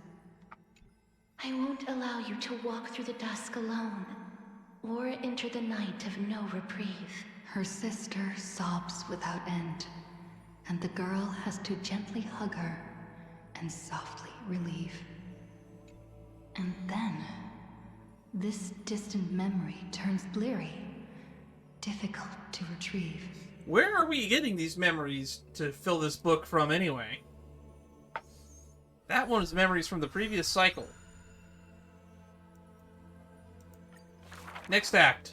The river of souls flows to the other side, wrapped in the land's night. Broad, slow, an eternal and silent sight. It belongs to all in this world that has life, all of which flows downstream, converging as one. Or at least that was the plan. There was a period for about 1,000 years or so where that didn't happen. The master of the nether realm, Thanatos, enshrouds themselves and the souls within the moon cocoon.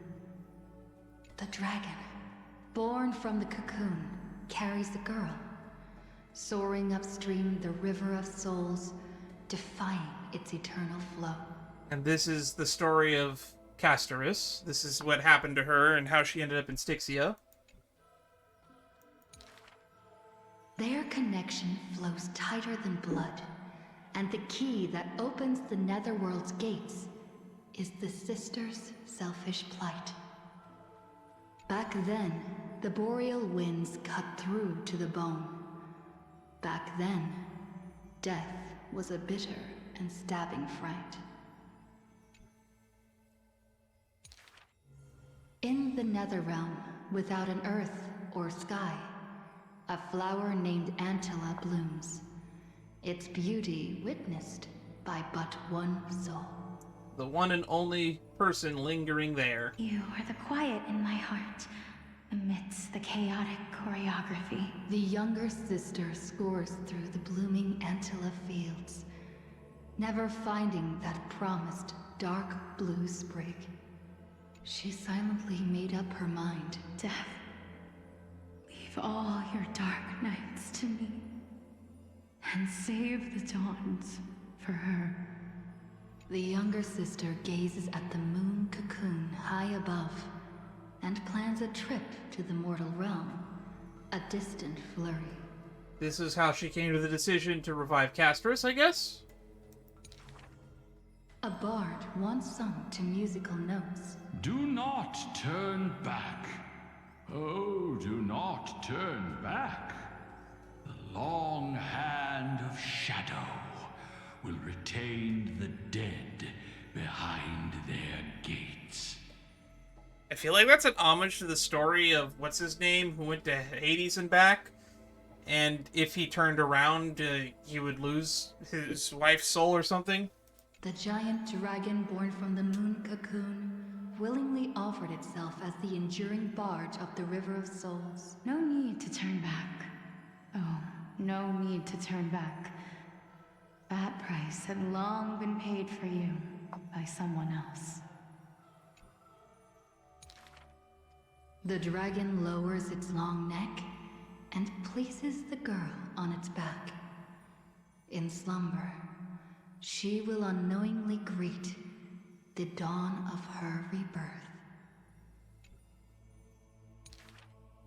The dragon flaps its wings in the chilly gloom of the floating dead upstream, ferrying from purity into grime, going from silence into roaring boom. The souls of countless poets flounder past, their distant rhymes endless like foams. Do not turn back, for to look toward the land of mortals is in itself turning back. Don't turn back, don't go forward, make up your mind. In this pale dawn, the sun's first rays light the night ablaze. So the dragon crosses the Sea of Souls onto the shores of life and strands itself in the gleam. 2 more pages. We know not where these stories arise. They are scattered across the shallows with the waves. Are you just explaining where Mem found these memories to write this? The confession the girl made before her departure still echoes in the tide's heaves. If there is anything for me to leave behind, may it find a soul to remember. This is the ode of my life, and I've already penned my last stroke. Yikes. We will meet again. Alright, that's all 5 on a bunch of these. Flame Chaser's path has been lit. We still need Phinons, Hyacinths, Ciferas. But that's 5 that have completely lit up. And 4 we haven't even lit up a single one on. Ma'am. So many things happened all of a sudden. Farewells are always abrupt, making it hard to say what's truly in one's heart. Since we have time now, if you had to say goodbye to me, what would you say? Just curious. I believe we will meet again someday.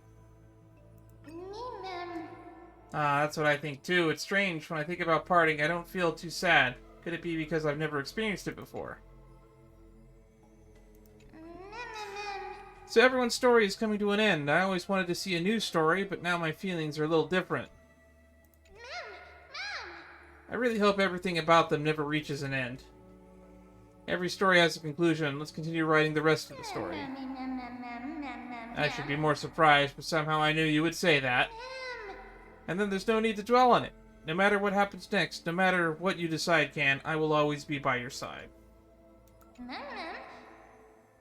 We are the best of partners. And that will never change, right? Golden Splendor, Broken Wings, defeat the incarnation of the Sky Titan. Humanity's willpower, the sky we shared. Defeat the will of Seliose. The girl who betrayed the world witnessed the conclusion of a lie. Witnessed the moment the millennial lie was revealed. Where all endings begin. Nothing in this world is perfect. Complete the flame chase journey. Embrace your long fingers. Still don't know what that one's about.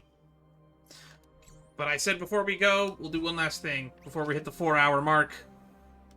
Alrighty, let's check on Cifera first.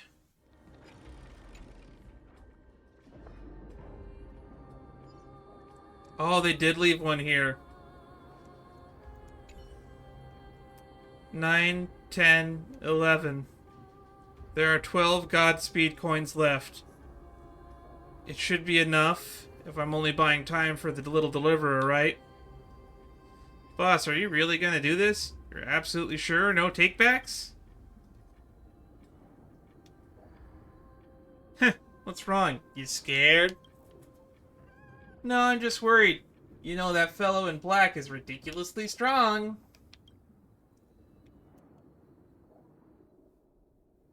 Are you scared of death, Bartholos? Why are you asking this all of a sudden? It's nothing. I just want to tell you that I'm not. I'll simply reunite with the princess homebuddy, that's all. I forgot that's what she calls her. What's there to be scared of? What I'm afraid of is that my final moments won't be of any value to this world. Just like my people. I feel the same way, boss. I don't get to perform the greatest deception. Trickery with you once. I won't be able to rest in peace. I knew you'd say that. Come on, just follow our plan. You have to stay with Big Sis, Tribi, and Trinan. Remember, you're merely a letter now. Don't make any noise to scare them. I won't disappoint you, boss. Who would have thought that our final trick would be built on an unconditional mutual trust? How exhilarating, Zagreus. The cat who lived 1,000,000 lives. Glimpse the last fragment of recollection in the fleet-footed traveler. They didn't put one here?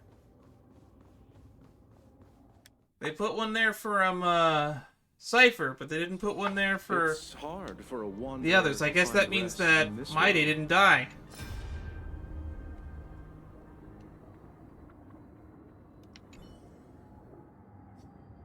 Zeph the Guard. Grand Craftsman, what brings you here? The Dawn Cloud is perilous right now. The Black Tide monsters are gathering from below, and many of the Holy City Guards have already fallen. To support the front lines and do my part, I'm here. Find weapons, I've brought them here to protect Akama. I stand with the brave warriors. These are marvels of weaponry forged by the Grand Craftsman himself. I've always wanted one, but never had the budget. Now I get my wish. Even if I die, it will be worth it. Stop talking nonsense. You're still young. Stay behind us later and don't charge ahead alone. Grand Craftsman, we're grateful to your timely help, but your current condition isn't suited for you to stay here as a warrior. I am no warrior. I never was. But now, I too must resist. But... Memnosai. Zeph's stubbornness has always been the Grand Craftsman's trademark. When Nikador attacked the city, didn't he always step forward? He's clutching his weapons, you see. We can't drag him back to the Memorial Market. Grand Craftsman, Lord Phynon has tasked us with waiting further instructions at the guest's private bath chamber, but we still haven't had the time to carry out that order. I'm sorry for entrusting the battle to you, but please lead the guards to fight against the Black Tide. Go, fulfill the duty, your duty. Grand Craftsman, please take care of yourself. Enemies approaching. Raise your weapons, warriors. The World Wide Web, thanks for stopping by. It's an end of service for the World Wide Web. Albus. Record of the Departed. Year 2147 in the light calendar. The Holy City faced the calamity of the Black Tide and faded to the night. This tome chronicles the fallen records of sorrow of Akama, fallen soldiers, priests, and scholars. Alpheus and Moronza's twin brothers who perished for the Holy City, fallen citizens. Antogony, daughter of Garcia, perished in collapse at home.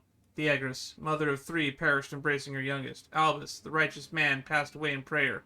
Missing persons. Hyacinthia, humble soul, missing. Others, 10 unidentified bodies, features unrecognizable. May the grace of Thanatos guide these souls to a new world. We shall meet again at the edge of the West Wind. West Wind Epitaph. Witness the fate. Alright. Let's go check in on Dan Hung.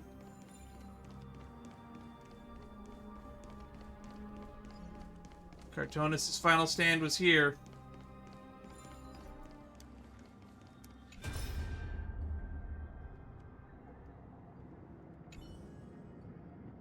Gaia, the demigod of romance, leader of the Chrysos heirs, has burned her last golden radiance for the flame chase journey. What you now behold is merely an afterimage reproduced from memory. The golden thread has already foreseen your arrival when you are 100 steps away, dear guest. Esteemed Can, have you come to rest? Please evaluate yourself. The fragment of memory seems to waver, memories of words once spoken blended together due to the emotion they contain. In these 1,000 years, I have witnessed the fall of 10 titans, from my naive arrogance at the beginning to the slowly learning how to guide others. I hope my departure will form steps that others may ascend. You've already done enough.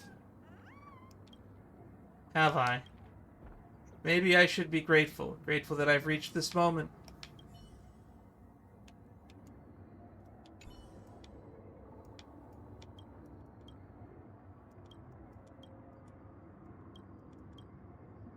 Phynon will not disappoint you. He is the destined world-bearer of Amphorius, the gate to Amphorius' future. I will be waiting at the end of the West Wind, looking forward to the miracle he will create. Yikes. Alright. Danny, are you okay? He's not here. What? One last place to look, where we started.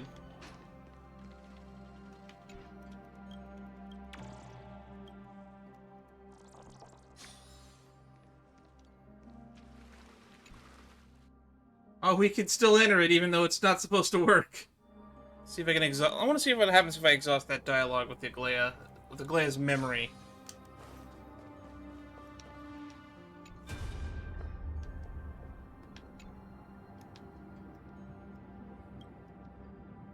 Golden thread for seeing the arrival. Please evaluate yourself. Hope my departure. We will witness Aranova for you.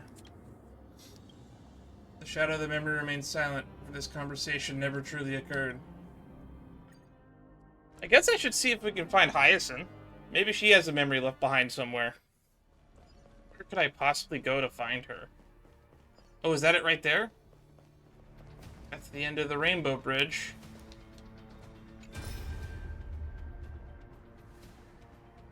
She's standing up there. The Sky Fortress has crumbled, the molten gold spills across the ruins, spreading like webs. Hyacinth struggles, through the collapsing eye of Twilight, finally arriving at the broken celestial mural. Lady Seliose told me that the end of the Authority of Sky had fused with Aquila's divine body, and both were molten into the celestial mural. Time is of the essence. There is no time to slowly extract the Sky's authority. Quickest way is to insert myself into the mural and merge with Aquila and support the Sky. It's almost as like the legendary tales of the Sky Heroes passed down through the generations in the Twilight Courtyard are coming true through me. It might sound painful, but in the end I will surely be smiling, even as a carving in the mural, because I can heal the Sky. Mending the Sky. So she became one with the mural. Mending the Sky. Glimpse the last fragment of recollection of the Healer of Light.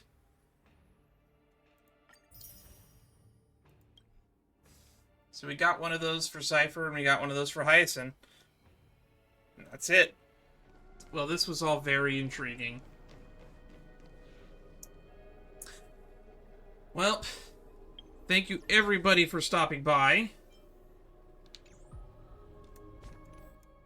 Next time we'll be doing Legend of the Galactic Baseballer. And I don't think there's any side stories. There are some random missions scattered on the map that I might look into, but for the most part, I don't think they're important to the story, so I've been putting them off.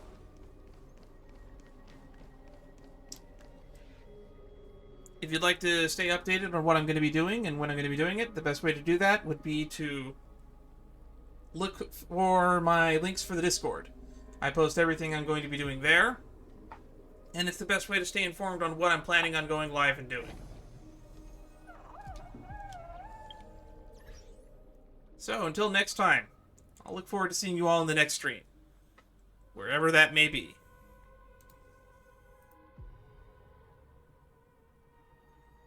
Stay safe, everybody.